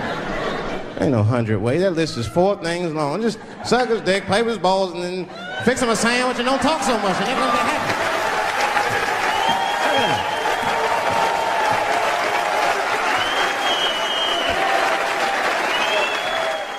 You know what I said? That's all I said. First of all, I'll tell you right now what I said. And I will tell you that this was not a joke. It's a true story. And I just happened to tell it. All right, what happened was I went to a gallery party, all right? I don't know who in here has ever been rich before, but these are very nice parties. You know, wine and cheese and baller conversation. And there was a few eccentric types, one of which was a very wealthy man that happened to be wearing a dress. I don't know what you call him, man. This is a tranny or a drag queen, perhaps. Whatever it was, this is definitely a man. And this man was definitely on drugs. I don't know what kind of drugs he's on, but I knew he had too much. He didn't look good. face like this. He's like, he looked sick. And all his friends were standing around him, concerned, trying to revive him. I don't know whether it looked like some kind of gay CPR. There was fanning and shit.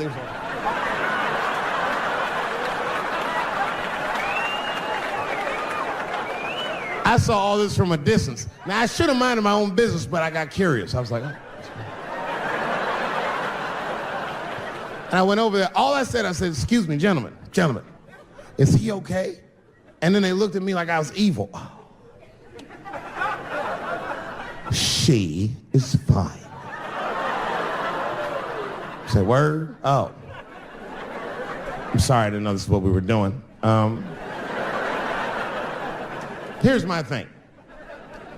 I would support anybody's right to be whoever they feel like they are inside.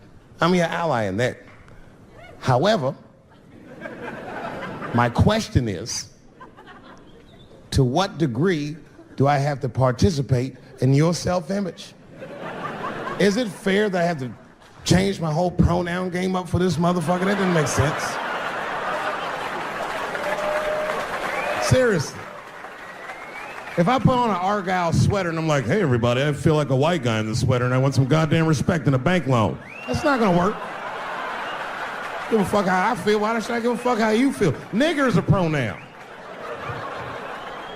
But there was no time for philosophical debate. This was an emergency situation. I said, fine. Sorry, guys. I was just worried because she looks terrible. She just fell off the bench. Appears that her dick is popping out of her dress. You mind if I call an ambulance, champ? I'd rather not be at a party where a tranny ODs. There's too many questions to answer.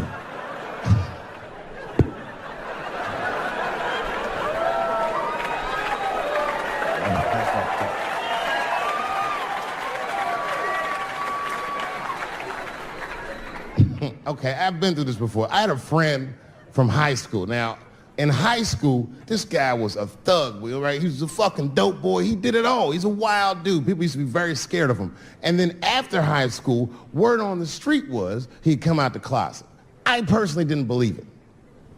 I bring him up because last year, he calls me out of the blue like, yo, what's up, man? I got your number from so-and-so, and I heard you're going to be in New York doing a show. Could I get some tickets? I was like, fuck yeah, get some tickets, man. How you been? He said, well, we'll catch up at the show, man, but yo, I appreciate it. I'll see you soon. I said, all right, man, take care. And I was about to hang up, and I couldn't resist. I was just like, hey, nigga, I heard you was gay. What's going on with that?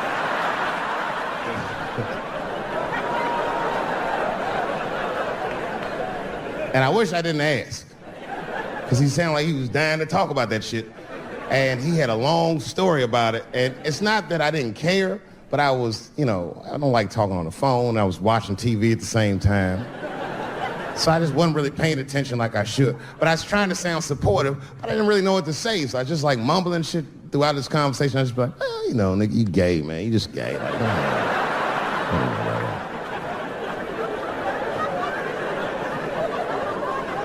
This went on for a while, and then finally I had to say something like definitive to get him off the phone.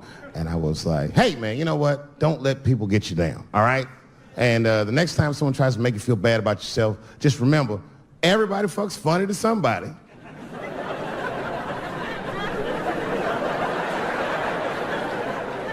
He didn't like that shit. He's like, what the fuck does that mean? I said, huh? He said, you saying I fuck funny, motherfucker? I said, no, that's not what I'm saying. I'm saying everybody's different. He said, you ain't say different, nigga. You say it funny. What's so fucking funny about the way I fuck? And I said, hey, man, I fuck feet. He said, what? Oh, this is not a joke, ladies and gentlemen. I get women to squeeze their feet together like this, and I fuck them right in that little space in their feet. But you can't build a community behind that shit. There's no flag for us. That shit made him laugh. And the next day, after the show, I saw him backstage. He was like, yo, what's up, man? I'm like, oh, shit, what's going on? And he had his buddy with him. He goes, Dave, I want you to meet Manuel. Manuel's my fiance. We're in New York getting married because it's legal here. I said, well, congratulations, fellas. And Manuel was like, gracias. And he went to go get some drinks. And then my buddy looked at me, he was like, so Dave, what do you think? And I started mumbling again. You gay, nigga, you know, you just gay.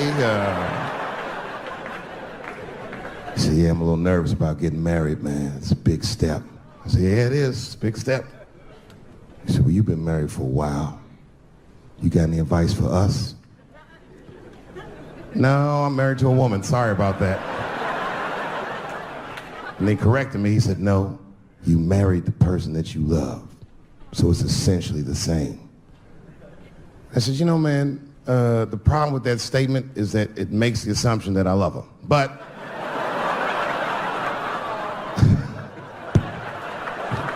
you guys lighten the fuck up. Of course I love my wife.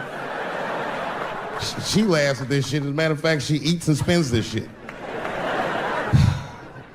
know what I told him? I told him, I said, you know what you should do, man? First of all, you shouldn't do it.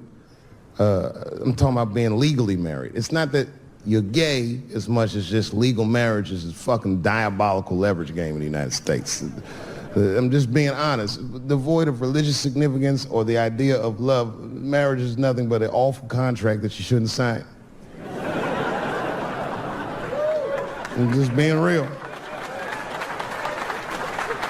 Because you start out loving each other, and then like 2 years later, you're just building a case against one another for a hypothetical court date that may or may not ever happen. You throw being gay on top of that, that shit is explosive. Like it's that Ray Rice shit. Okay, right after Ray Rice went through all that shit, I was at a party and I met this kid, Michael Samms. You know Michael Samms? Very nice guy. He's the first openly gay NFL player. And Mike's a very nice guy, very brave guy. But when I met him, I couldn't help but thinking, now what's gonna happen when Michael Samms beats his wife up in the elevator? Is that domestic violence or is that just two niggas working shit out in the elevator? You know what I mean?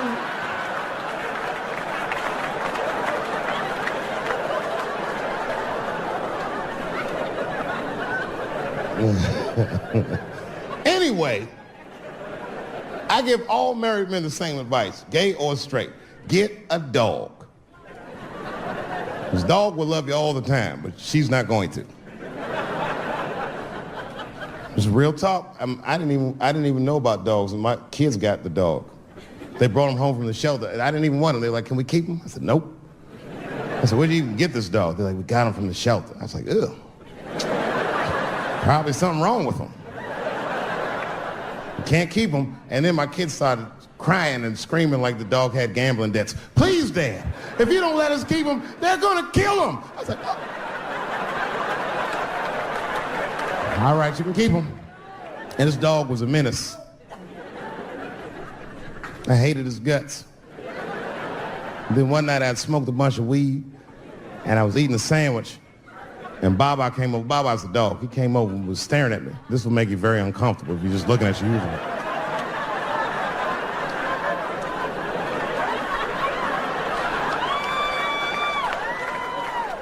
I had to give him a piece of my sandwich so he'd go away. And that's how we became friends. Now, if you see me walking down the street with Baba, I ain't got no leash or nothing. He walks right next to me. If I stop, he'll stop. And if I go, he'll go. And all my friends are like, yo, Dave, that shit is dope. How you train Baba to do that shit? I've never trained Baba. I'm just a messy eater. If I drop food and Baba's not around, all I gotta do is call him. Baba! He's a black dude's dog, so he doesn't come right away. He peeks first to see what's going on.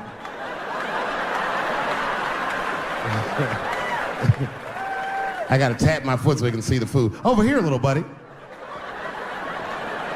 And he's like, thanks, Dave. He'll come get it and run off.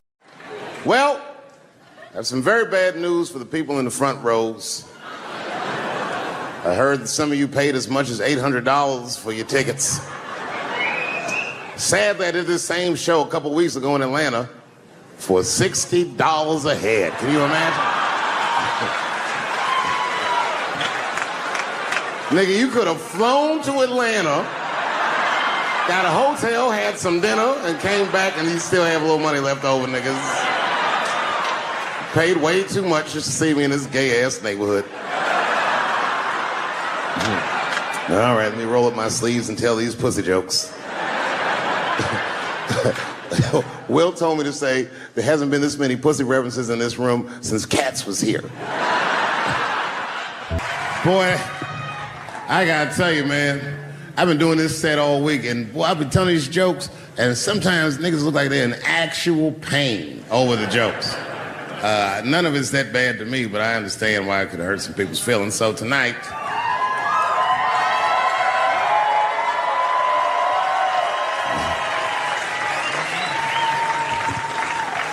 I'm gonna give you an opportunity that I rarely give anybody. I'm gonna let you say whatever it is you need to say to my face, or ask me whatever it is you wanna know. But there are no dumb questions allowed. If you ask a stupid question, you'll be asked to leave. Nah, I'm just kidding, go ahead. Everyone relax, come on. Oh yes, sir, in the front. 2 questions, how often do you write? And can I have a cigarette? All right, first, you may have a cigarette, but remember, this is not jail, motherfucker. This lady right here. I have a question. Do you remember this scene? Oh, I do remember that. Ma'am, I'm gonna have to ask you to leave. That's a terrible question. This gentleman in the front with the salmon-colored shirt on. I was wondering if you had any advice for young comedians that you generally give, and... Are you thinking of doing comedy? I've never done it before, but watching you has made me want to try it.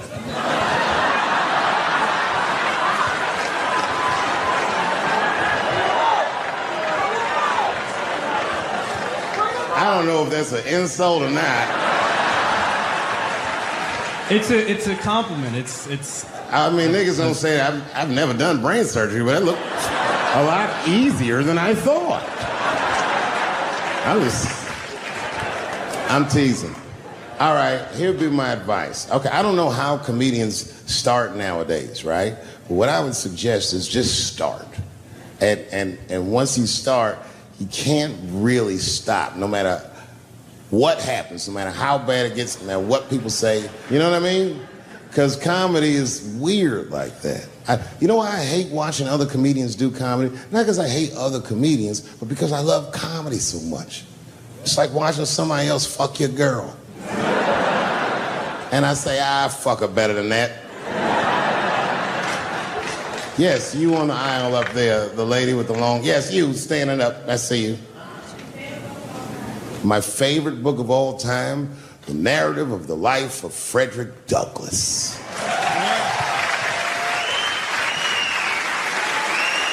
That guy with the baseball hat. Marry, fuck, kill, Michelle, Rihanna, Oprah. Wait, who's Michelle? Oh, Obama. Well, sir, you're putting me in quite the pickle. I can't say I'll fuck Michelle Obama. That's insane. Well, I guess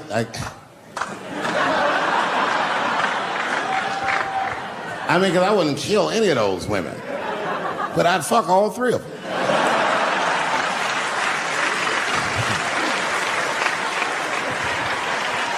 The gentleman in the blue Oxford standing up. Tell us a story with Charlie Murphy. Tell a story about Charlie Murphy? Or your favorite. Boy, there's so many good Charlie Murphys. You know, the thing with Charlie Murphy is he used to just make us laugh all the time. And I used to ask him about all the old Hollywood shit I was curious about. Like when they used to accuse Michael Jackson, I remember asking once, I go, Charlie, do you think Michael Jackson actually did those things? And he said, let me ask you a question, Dave. He said, say it is illegal to fuck women. How long are you staying out of jail? So God bless Charlie Murphy wherever you are. Charlie, I love you. Who do you think is going to win the 2020 election? All right, I'm going to put a pin in this, but I'll tell you right now, fella, I don't know, but I think Trump has a better shot than a lot of people would like to think. I'm just saying, it all depends on how the left talks. The way we're talking is not going to win the fucking ball game.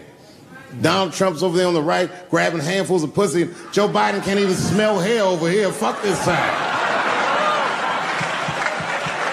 All right, man, go ahead. Thank you so much for this show. And how old are you? 25. 25? Yeah. Boy, don't let R. Kelly see you. He's gonna pee on you by accident. Oh, my bad. I thought she was 15. Yuck. I'm totally joking. I'm sorry. My question is there anything you've learned from another comedian that you feel like will stay with you for life? I tell you what, miss, that's a good question. Yes, is the short answer. A longer version of it is this. I was raised by comedians. I started doing stand-up when I was 14. The other day, I went to a comedian's funeral, and I realized as we was putting this motherfucker in the ground that these people are at least as influential to me as my family. I rock with these niggas till the wheel falls off. We fight and we fuss and we are jealous of each other and we get mad at each other, but my life wouldn't have been what it was without each and every one of them, and I consider them my family. That's yours. Still hadn't figured out exactly how to say what I wanted to say, but I was doing pretty good. And I was doing some Me Too jokes, and a woman stood up from the audience and she was crying. Clearly, it was a white woman. She says to me, you can't say that. It's 200 seats. It's a very small room. I'm like, what the fuck are you, like, miss, are you okay? What are you doing? She says, you can't say that. I said, yes, I can. It's my show. I'll say whatever the fuck I want. I was like, ooh, like this. And then she gets up from the table and she starts making a big, like, show of just pushing through the aisles and all this stuff. And there's like a curtain right before the front door. And she gets to the curtain and she's crying. It's fucking crazy. She says, I'm sorry I was raped. It's a fucking comedy club. It's like loud farting getting out of an elevator. Nothing funny can happen in here. Now I'm trapped in a room with this woman's fucking stink.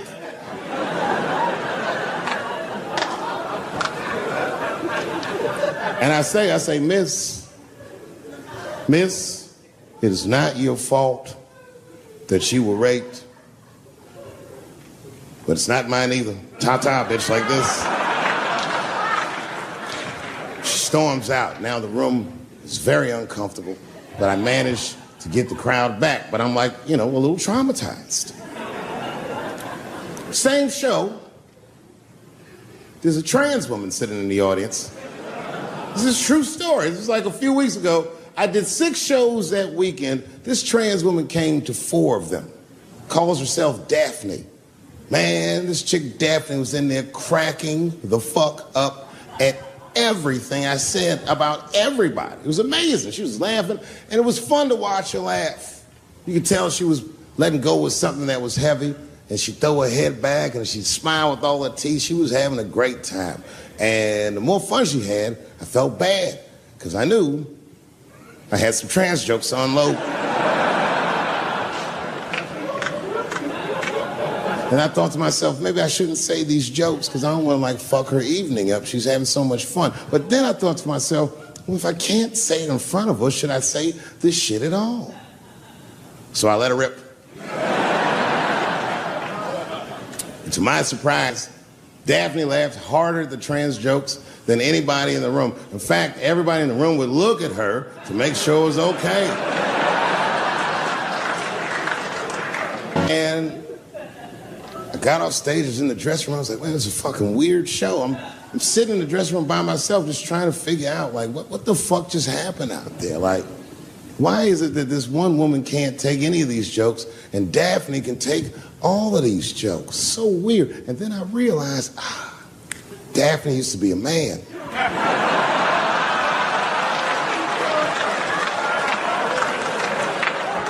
So now I go out of the dressing room and you can see all the staff was there cleaning the club up. The audience had gone. And sitting at the bar by herself was Daphne. And she's like, hey, Dave, come join me for a drink. And I don't want her to think that I'm transphobic or nothing. So I'm like, fuck, I guess I could have at least a drink. And we get some tequila and we're sitting there. And she was fucking cool. Turns out that Daphne, she wants to be a comedian. She was asking me for advice, and I told her advice and all that shit.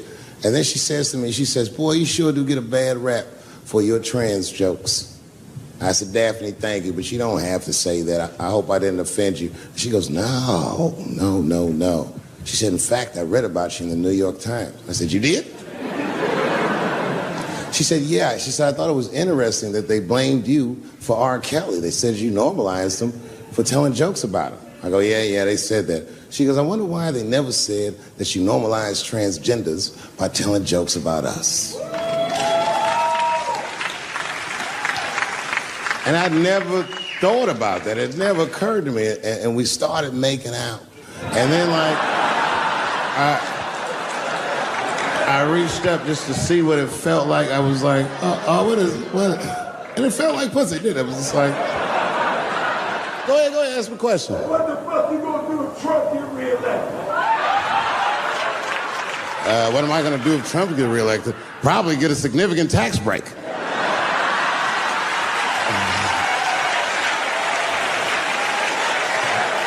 Hey, you wanna know why I don't even talk about Trump in my show? Because that motherfucker is not the hokey pokey. He is not what it's all about. There's millions of people that put him in power, and the ideas that he puts forth are not his own. He's singing poor white people's greatest hits. So why the fuck would I worry about him and not the other millions? Really, you know who I'm gonna vote for next time if things keep going the way it's going is that gay dude. No, Mike Pence. It's a safe place where I could tell some jokes. And I find out that this comedian I know, Chris Tucker, who's in all those Rush Hour movies, I find out that Chris is in San Francisco too at some charity event. So I call him, I'm like, yo, I just saw you at some charity event. I said, I'm doing a show at the Punchline. Why don't you come by the club after your event? He's like, cool, Dave. I thought you was dead, nigga. I'll come by.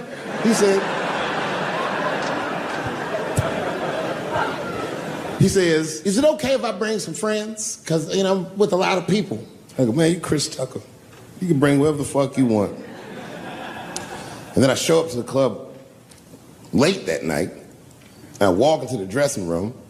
And sitting in the dressing room is Gavin Newsom, who at the time was the mayor of San Francisco, but now he's the governor of California. And sitting next to him was Kamala Harris, who at the time was the DA of San Francisco. Now she's the senator from California that's front-running on the Democratic ticket. And sitting next to her was Al Gore. It's fucking weird.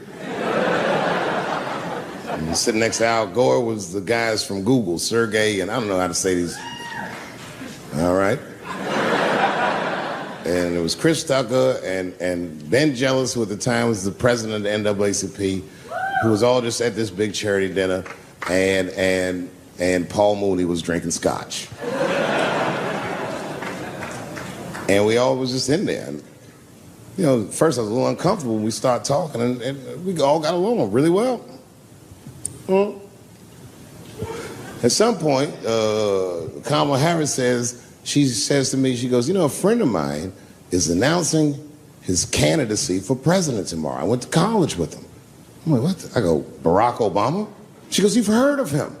I'm like, yo, I just read about this dude. And she goes, yo, yeah, blah, blah, blah, we talking. She goes, you know what? She says, let's call him on the phone. I said, what the fuck? And she picks the phone up and she dials and she's listening like this. And she goes, this is voicemail. And she gives me the phone. She goes, leave him a message. You know, I didn't know what to say. I just said what you say to any black dude that's running for president. You know, stay low, running a zigzag pattern, this kind of shit.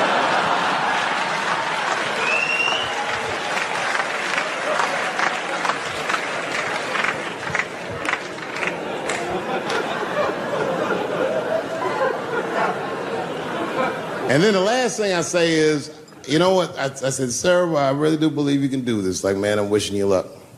Now, next day I wake up and go for coffee at a place called the Embarcadero. It's like an eatery by the sea in San Francisco. And I'm walking to the coffee shop and there's a police line and I can't cross the tape.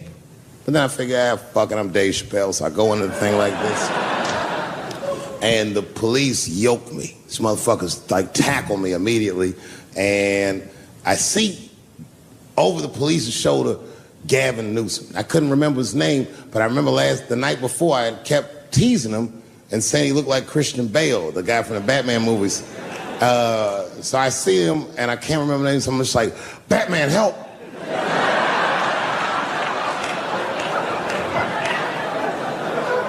And he stops, he's like, Dave? And then the police see that the mayor knows me, so they're all like, oh, sorry about that. And he's like, hey, back up everybody. And he just picks me up. He's like, I'm really sorry about that. I'm like, I'm fine, don't worry about it. And he's like, listen, I'm here with Prince. Would you like to meet him? I'm like, I know Prince, that's my nigga. And we go around the corner and it was Prince Charles, the Prince of England. I didn't know the protocol of meeting royalty. You're not supposed to touch him. I dapped him up like a nigga. My nigga. Hugging him and shit like this, dapping him up. And that nigga was cool too. I was like, it's really fucking weird. And then I was just out there in the upside down, not having no TV show, trying to figure life out. And the election was going on in the background. And this guy, Barack Obama, was picking up steam. This motherfucker was killing it. And I had a chance to go to the last debate on the Democratic ticket. And I went. It's me and Chris Tucker sitting in Myrtle Beach, South Carolina. It's the last three candidates. It was Barack Obama, John Edwards, and Hillary Clinton. Now, Obama's a lot taller than Edwards and Clinton, and he had the center podium.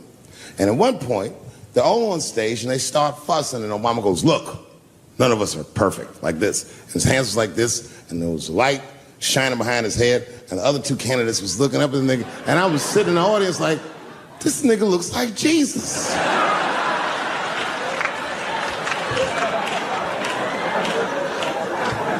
And I realized in that moment that I was looking at the next president of the United States. I was certain of it. I couldn't explain it, but I knew what I was seeing. And I got really excited.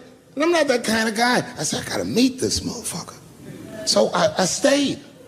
They were all on stage doing interviews, and I just waited. I was waiting and waiting. And then John Edwards was done with his interviews first, because everybody knew he wasn't gonna win. And I see John Edwards, and I said, hey, Senator Edwards, I just want to say hi. And that motherfucker looked at me like, I'm like, fuck you, nigga, you gonna lose anyway. And then he left, and then Hillary Clinton just walked by me in one of them Steve Harvey suits.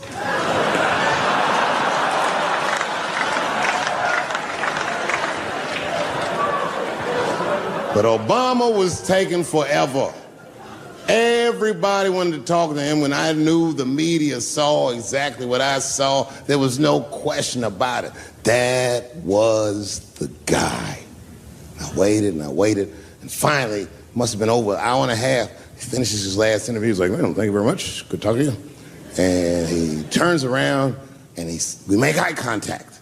He sees me, and when he sees me, he looks over, he goes, Dave Chappelle.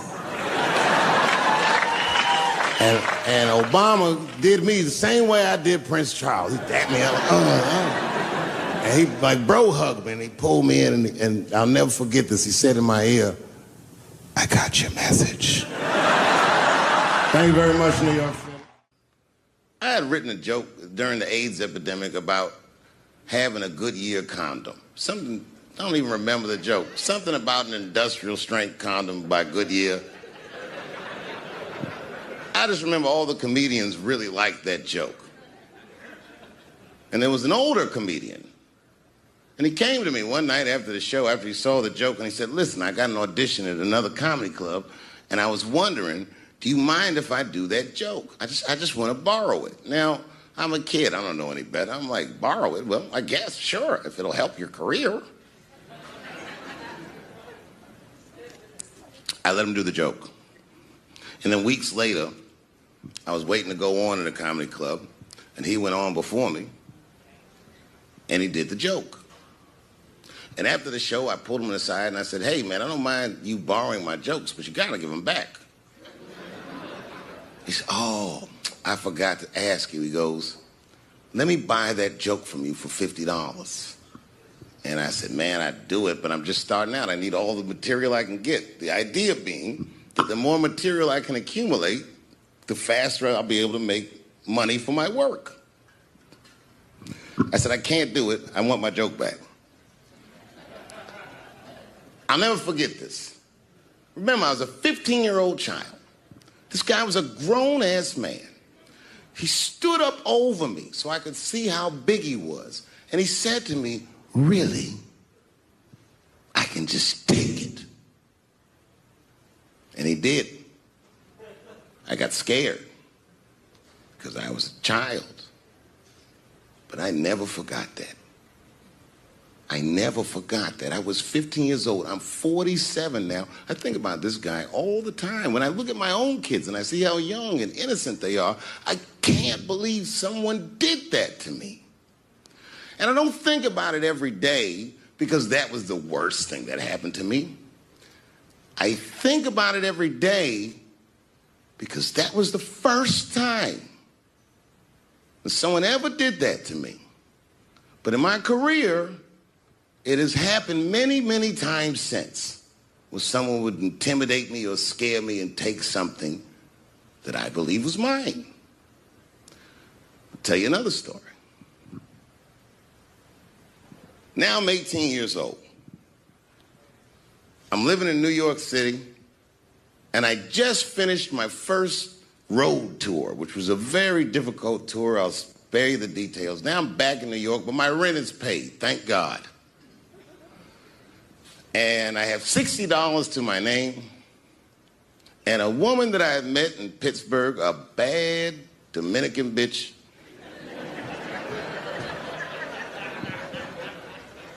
was coming to New York. She was going to spend the weekend with me. I couldn't wait for her to get there. She was coming that evening. But remember, I only had $60 for a whole weekend to entertain a bad bitch. Now I'm walking through Greenwich Village, and I see something I've never seen before. 3-card Monte. You know what that is? Yeah, the guy had the whole thing. The table was set up, and he had the 3 cards, and the crowd was hooting and hollering, and he was like, find the red card, find the red card, and people were playing. Sometimes they win, sometimes they lose, but it was really exciting, and I'm standing there watching it, and I noticed while I'm watching them play this game that the red card, the one you're trying to find, had just a little bend on the corner. And I'm watching it, and I'm like, yo, this guy doesn't seem to know that red card is bent. I'm going to beat this motherfucker. And I walked up to the table, and I said, let me play a hand. And I put my last $60 on that table, and he starts to shuffle and find the red card, find the red card. And I kept watching that bent card go around the table, make sure I kept my eyes on that bent card. And when he stopped shuffling, and he said, find the red card, I pointed to it with confidence. Here it is right here. And he flipped it over, and it was black. And he took my money. I couldn't fucking believe that. How did this nigga do that? Was that magic or sorcery? I was confused. So you know what I did? I sat there, and I watched him for a real long time play the game. And I realized that all those people who was doing all that hooting and hollering and betting, my God, they were his friends. They were in on the whole thing. I felt so wronged. I felt so stupid. And then the next sucker came up to the table and was about to put his money down. And I said, fuck that, man. Don't put your money there. All these niggas is in on it. It's a trick. And when I said that, the guy that was dealing, and this motherfucker was huge, snatched me up by my collar. Feel how strong he was when he grabbed me. I was a skinny little guy. And he was gonna maul me. And the only reason he didn't, I'm sure, is because he saw the fear in my face. And that fear, he looked at me. I saw his eyes go from hard to soft. He softened. Then he looked at me like the way a father would look at a child. And he said to me, young man, don't ever come between a man and his meal. I never forgot that either. Most niggas would have to run the streets for years to learn a lesson that profound. It took me 2 seconds. Never get between somebody and their paper. Taking a man's livelihood away from him is akin to killing him. Do you know why Prince, the famous rock star that was a friend of mine, do you know why he called himself the artist when he came back? He calls himself the artist because that's what they call us in our contracts. Oh, these contracts are crazy. You should hear the terminology they say in these contracts. To use your name and likeness in perpetuity throughout the universe. Who the fuck could possibly know what that means? Nobody does. It's so complicated, in fact, that when you're a kid like me, you have to hire somebody to tell you what that means. And you sit down at a table and you do the contract game. And that's how I got with Comedy Central. I signed the contract. But I signed the contract the way that a 28-year-old expectant father that was broke signs a contract.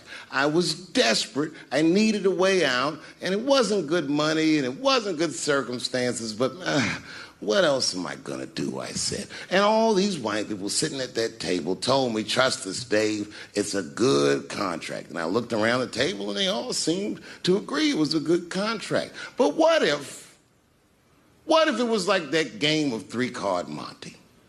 What if they were all friends and I didn't know it? And the bag of money was Iceberg's money in the first place. What was I talking about? What was I trying to tell you? Last week, 2 weeks ago, whenever it was, I call Lauren Michaels and I tell him, okay, I'll do it. I'll do Saturday Night Live on election night. And the day I made that phone call, the day I committed to it, it gets announced that Netflix is streaming Chappelle's show. Not just Netflix. HBO Max is streaming it too. Let me tell you another story about HBO. No, hear me out. Did you know, before Chappelle's show was at Comedy Central, I pitched that show to HBO. I told them what I wanted to do. Now, these are executives. All they have to do is say, yeah, we'll take it, or no, thank you, we won't. But they didn't say either of those things. They went too far. They said, literally, what do we need you for? That's what they told me, as they kicked me out of the office. What do we need you for? And here we are, all these years later, and they're streaming the very show that I was pitching to them.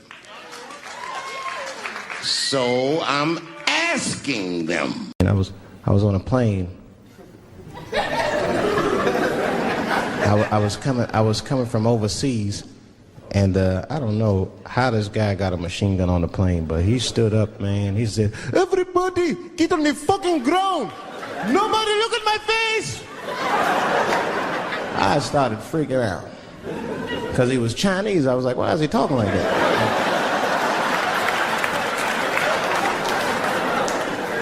He was screaming and crying. I was the only brother on the plane. Well, I thought I was the only brother. I looked over. There was one other black dude. He was from Nigeria. I looked over at him. He was looking right in my face, man. He didn't say 2 words to me. He just looked at me. He was like...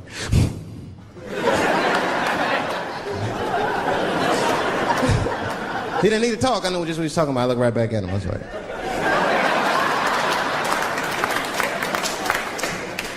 Some white dudes on the front of the plane seen us. They were like, oh my God.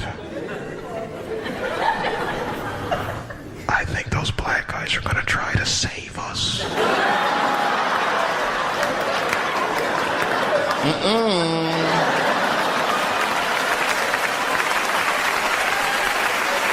We were just communicating that we understood the situation. We were both seeing the same thing. What we understood was simple.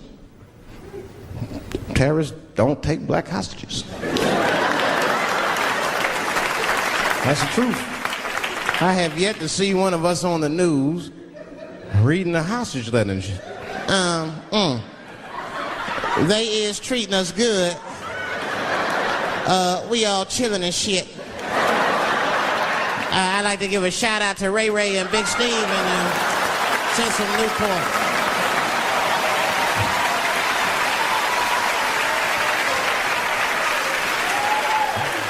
You're not gonna see it. And terrorists are smart. They know what they're doing there, you know. They terrorists. They know black people's bad bargaining chips.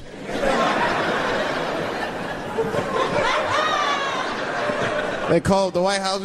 Hello? We have got 5 black... Hello?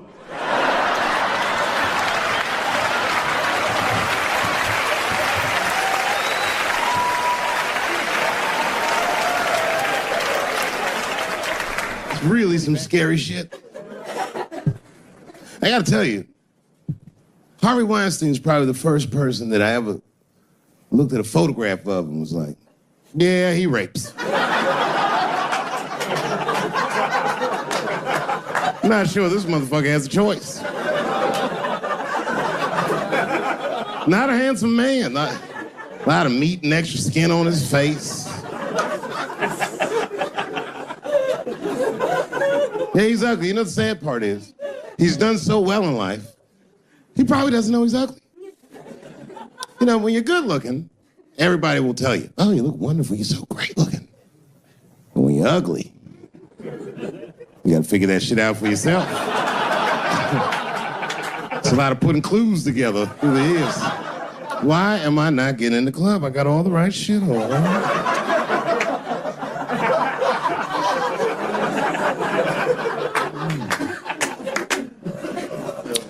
Because if it was Brad Pitt doing that shit, he wouldn't have heard a peep. The girl would just come back down like, I got the part.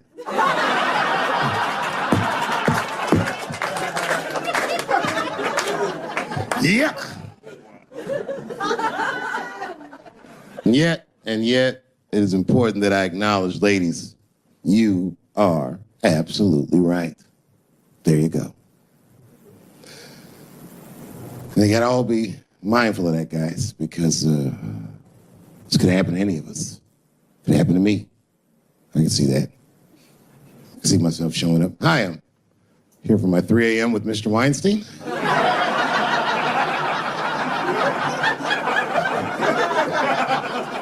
Hey, Harvey, I got your text. I'm here to talk about the script. Seems like it's going to be hard to read in candlelight, but I guess I could try.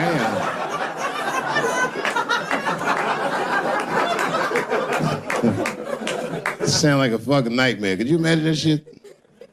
Could you imagine if you was in a business meeting and a motherfucker pulled their dick out? In the middle of the meeting, I'd be like, yo, my man, this is the most unprofessional shit I've ever seen in all my days. Just let me finish, Dave Chappelle. I'll put you in all 3 Lord of the Rings.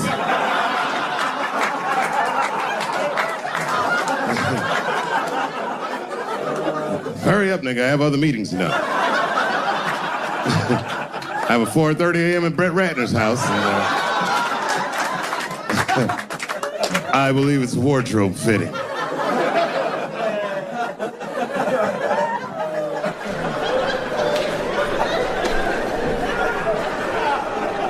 You gotta make life interesting like that, because the shit is flimsy. Life is flimsy. You think you're gonna live forever, you ain't not gonna live forever. It's dangerous out here. We know what's going on. I travel now, you know. I used to think D.C. had the roughest ghettos in the country. Nah, nigga, I have seen some shit now. Oh, there's some rough areas outside of D.C. Yeah, everybody should go to the ghetto. I was taken to the ghetto one time. That's the worst. When you get taken and you're not expecting to go. You know, usually you want to know when you're going to the ghetto, like, I'm going to see some wild shit. I got to prepare myself. I'm going to see something crazy. When you're taken, it's different. I had a limousine driver. It was after a show. It was late at night. It was like 3 in the morning.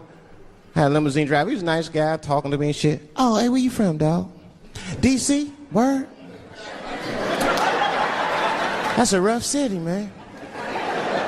And his cell phone started ringing. Hold on 1 second. Hello? Oh, what's up, nigga? What? What the fuck? Slow down. What? What the fuck? No! No! No! Fuck that, nigga. Fuck it. I'm on my way.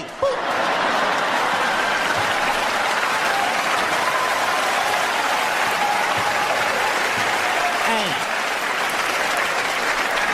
I gotta make a stop real quick. At 3 o'clock in the morning. I didn't know he was taking me to the ghetto at first.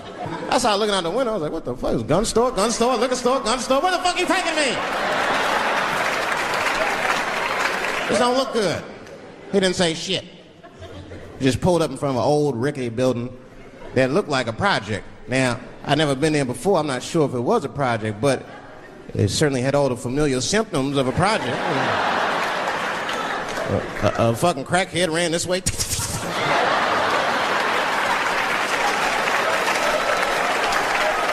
And then another one jumped out a tree and shit. The driver said, I'll be right back. And left me. Took the keys with him and just left me. At 3 o'clock in the morning, in front of a project, in a fucking limousine. This was not good. I was like, man, I gotta look around and see if I can see some landmarks and figure out where I'm at. Might have to escape on foot.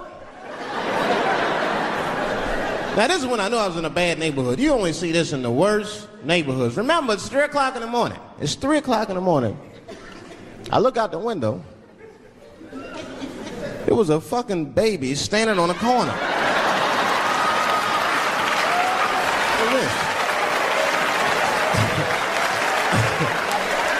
And the baby didn't even look scared. He was just standing there.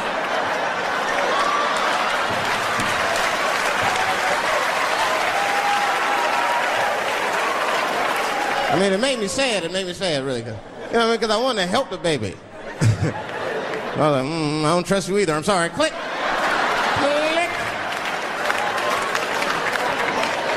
The old baby on the corner trick, eh? I'm not going to fall for that shit. Where's this limousine driver? You know, I start feeling bad. As time goes by, I start feeling worse. Like, man, what is wrong with me? What the hell's wrong? I'm scared of a baby. And this baby could be in trouble. He might need my help. I got to do something. But I wasn't going to get out the car. I'm serious, man. I just cracked the window a little bit. There's an old limousine. I could roll it down.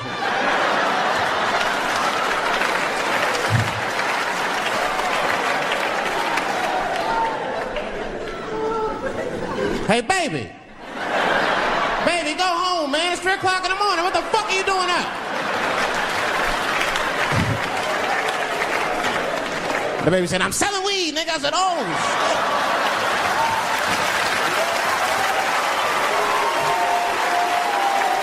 I wasn't expecting that. I'm sorry, I had to buy 2 bags from him to calm my nerves. Let me get 2 coins. Got back in the car and rolled me a joint, man. So, that shit was scary, man. Every once in a while, like a crackhead would come up to the car and look in the window. It was like Jurassic Park, and should he be looking on the car? Hey, get out of here, cracky. That baby was still standing there, man. Then I started feeling bad again. Yeah, weed make you feel guilty sometimes. You know. Man, what is wrong with me, man? I have just bought weed from an infant. I can't condone this kind of behavior. What am I thinking? I can't let the fear ruin my morals. Gotta do something.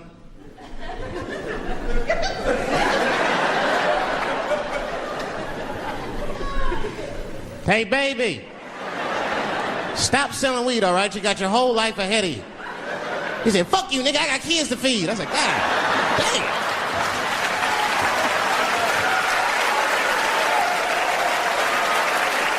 Sad. And just at that very moment, one of the crackheads was running across the street and got hit by a car.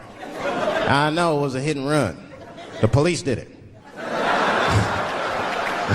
That's all right. They sprinkled some crack on him and got back up.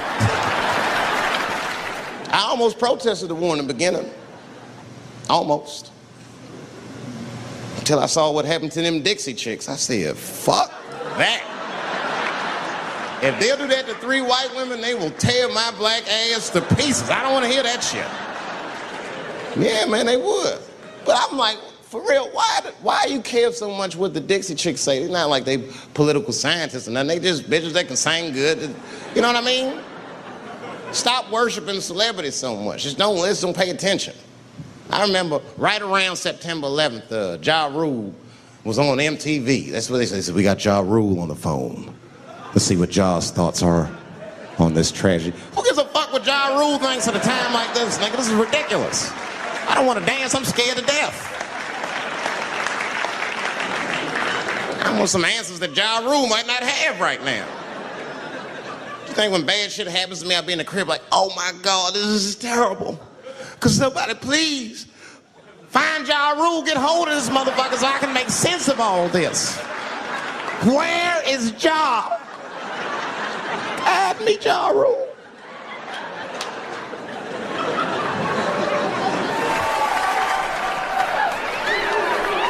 Yeah, I be seeing that kind of shit, man.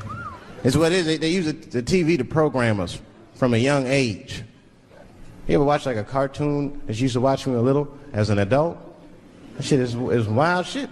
It's some wild shit. I mean, like I was with my nephew. We sitting there, we watching Pepe Le Pew, and I say to my nephew, I say, now pay attention to this guy because he's funny. I used to watch him when I was little. And we watched Pepe Le Pew, but I'm old now. I'm looking like, good God, what kind of fucking rapist is this guy? Like, take it easy, Pepe. My nephew was sitting there cracking up. See, sometimes you gotta take the pussy like Pepe. Like, no.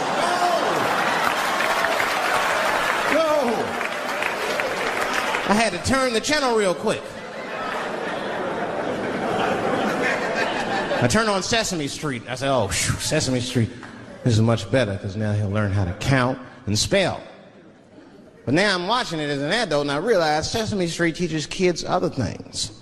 It teaches kids how to judge people and label people. That's right. They got a character on there named Oscar. They treat this guy like shit the entire show. They judge him right in his face. Oscar, you are so mean. Isn't he, kids? Yeah, Oscar. You're a grouch. It's like, bitch, I live in a fucking trash can. I'm the poorest motherfucker on Sesame Street. Nobody's helping me. Then you wonder why your kids grow up and step over homeless people. Get it together, grouch. Get a job, grouch. So don't even tell me how to get to Sesame Street. That is a terrible place. I wouldn't go there if I knew the way. Who would want to live in a neighborhood like that? Fucking 6-foot pigeons walking around. And an elephant that's a junkie. Hi, bird. Yeah, that's right, Snuffy. Hi, bird, I'm sick. I need some smack, bird. The Cookie Monster with his eyes popping out his head, screaming, cookie, cookie, cookie, like, ugh. What kind of cookies are you talking about? Chocolate chips don't do that to people. And then they had the nerve to put a pimp on there. They didn't come out and say he's a pimp, but I know a pimp when I see one. They called him the Count. Had a cape and everything. You just see him pimping. Bitch, where is my money? You've been late 4 times, I've been counting. How many times must I smack you before you act right? 1, 2 smacks.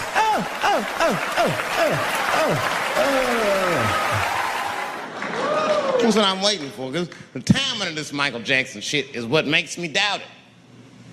Every time this war is going out of control or the economy gets bad or something is wrong with the world at large, it's always these moments in history that Michael Jackson will coincidentally jerk off a kid. This is getting a little ridiculous. Like, are you planning this shit? Do you have meetings? Michael, thank you for coming. As you know, Michael, the war has not been going as well as we expected. There's been a lot of hiccups, and the public is asking us a lot of questions, of course, and, well, Michael, there's no nice way to say this, and all I know how to do is be direct, so let me just be direct. We're gonna need you to jerk off another child, Mike. I'm sorry. I am sorry. But it would really help out. Or maybe he did it. Who knows? Who knows? That's the thing. That's what I wanted to say. Who knows? Who the fuck knows? Mike, God, and this little boy know. That's about it. That's about it. The only reason that I can even talk about this shit is because everybody is speculating. They all think he did it. And I don't think he did it. I'm alone in this. I don't think he did it. I'm not gonna say I don't think he did it. That's too strong.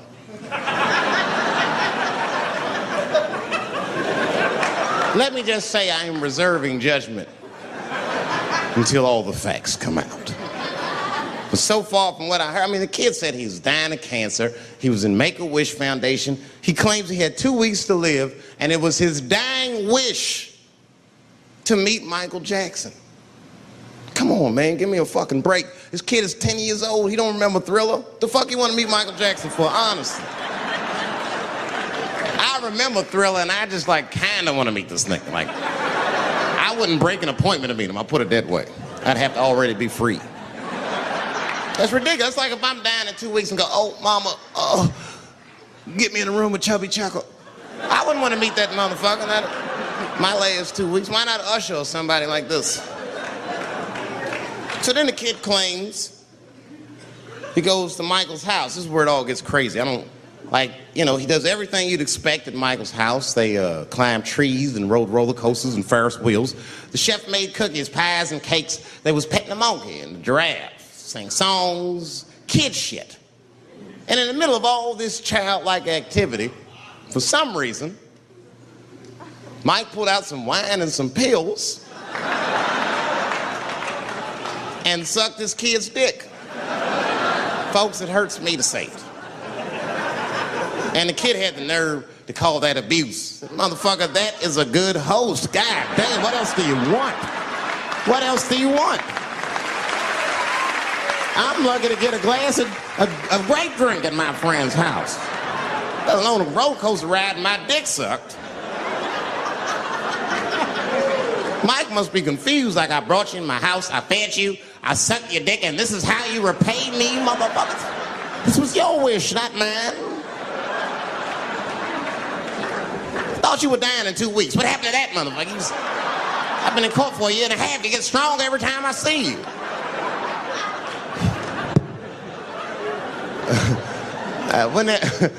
This is fucked up. I shouldn't even say this fuck.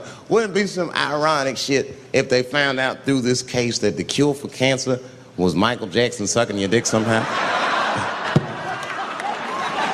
Like if Mike had powers like Green Mile and all the kids like, please, Mike, suck our dicks. Never again. He didn't appreciate it. Can we at least study your saliva? Please, Mike.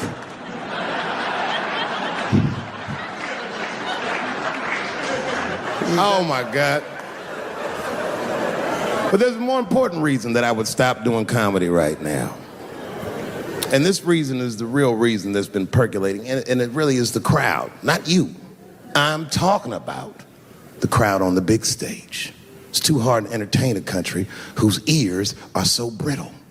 Motherfuckers are so sensitive, the whole country is turned into bitch-ass niggas.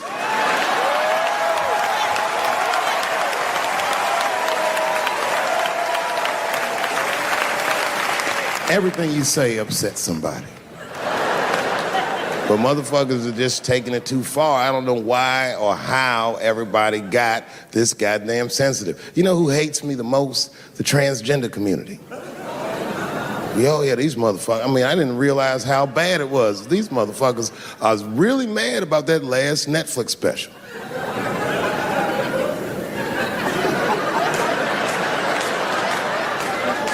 It's tough, man. I don't know what to do about it because I like them. I always have. Never had a problem with them.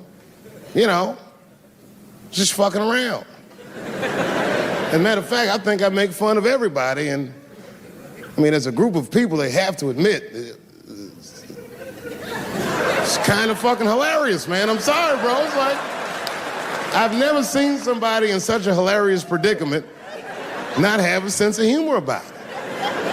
They're born feeling like there's something other than they're born as, and that's kind of funny, you know? I mean, it's funny if it's not happening to you.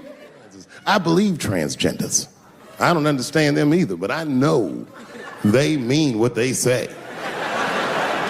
Them niggas cut their dicks off. That's all the proof I need. I've never seen somebody just throw their dick away. Don't need it.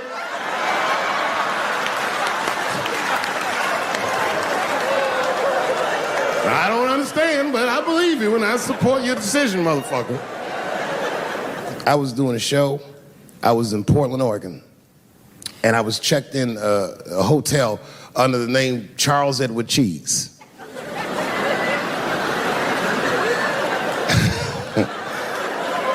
I came back to my room late at night, and there was a note. It was like a letter on my desk. It was addressed to Mr. Cheese. So obviously, I'm going to assume that whoever wrote this letter must be an intimate friend of mine. This is not some kind of name that a person would just guess. But then I opened the letter, and it turns out I don't know this person at all. It's a fan letter. You know, I'm not even used to the idea that I have fans, but I'm grateful for it. And I don't read those letters. It'd be nice if I did, but realistically, it's like, what am I, Santa Claus, nigga? I don't have time for this. Like, got shit I want to do. I'm trying to chill. Read all these dreams and wishes from strangers. But I read it. I'd already opened it. So I just read the whole letter. And you know what, man? Whoever wrote this letter truly loves me. I mean, they were really fucking nice in the letter. And then they described to me what it was like to come to the show, how excited they were, how much fun they were having. And then they said that when I got to my jokes about transgenders, that they were, quote, devastated. Because it turns out that whoever wrote the letter was transgender. Now, I'm going to be real for a second. As a policy, you got to understand, I never feel bad about anything I say up here.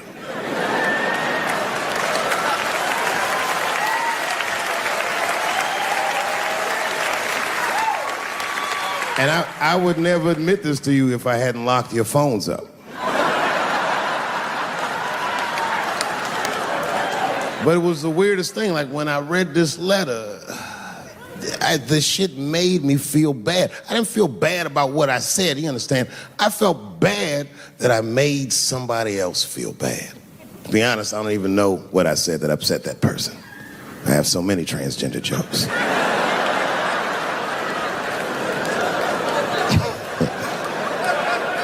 But I feel like it was probably this joke I'm about to tell you right now. And it's not even that bad of a joke. It's a true joke. I mean, it's not true, but I had read in the paper that Caitlyn Jenner was contemplating posing nude in an upcoming issue of Sports Illustrated. And I know it's not politically correct to say these things, so I just figured, fuck it, I'll say it for everybody else. Yuck.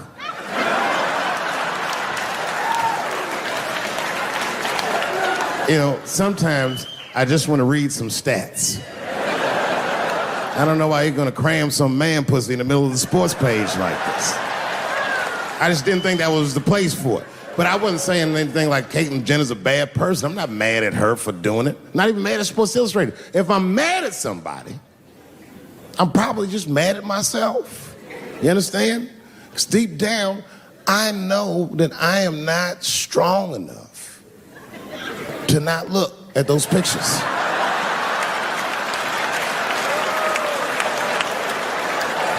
And I don't think I'm ready to see what she's trying to show me. So Caitlyn, goddamn it, if you go through with this thing, bitch, you better go hard or go home. I want you to go all the way. Hustler style. Do you know what hustler style means, miss? That means spread the lips.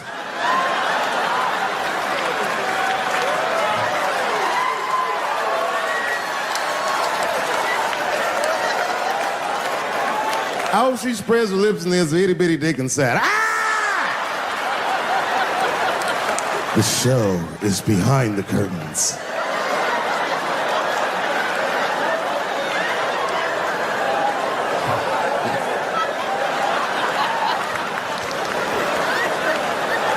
I don't know what I said that upset that person. You know, I can remember when it all started. It was when I was doing Chappelle show. When I was doing Chappelle show,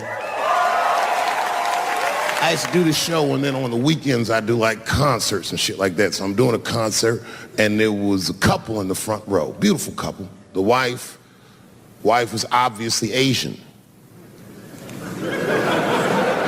You could see it in her face.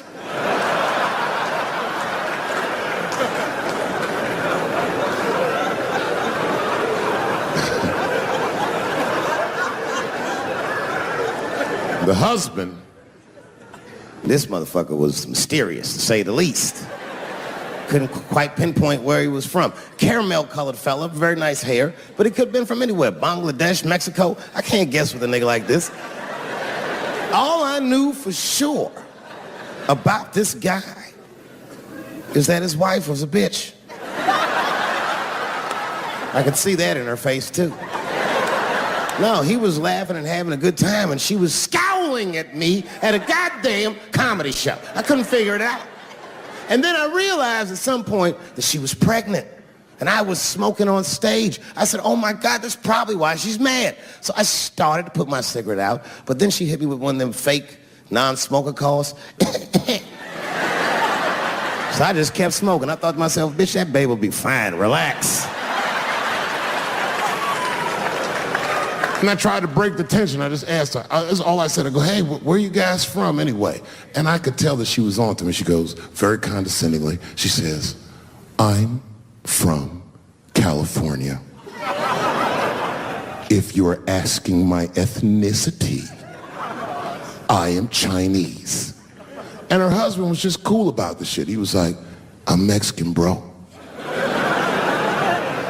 I said, well, I'm sorry if I offended you by asking. But you're a very beautiful couple. And miss, there's no question that you're gonna give birth to the hardest working baby this world has ever seen.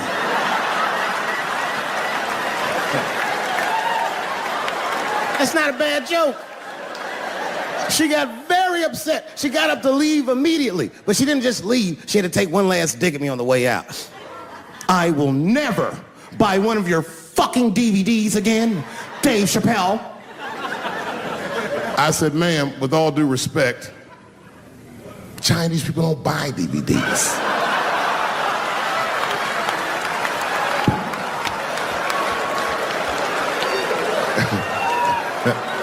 And the crowd went crazy. We were all laughing, having a good time. I didn't even think anything of it.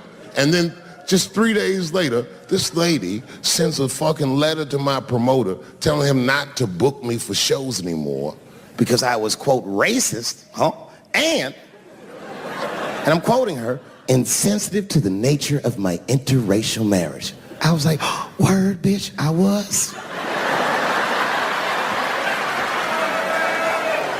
If she had just done a little bit of research, she would know that I myself am in an interracial marriage. That's right. In fact, my wife is Asian too. Surprise, bitch, I'll see you on Thanksgiving.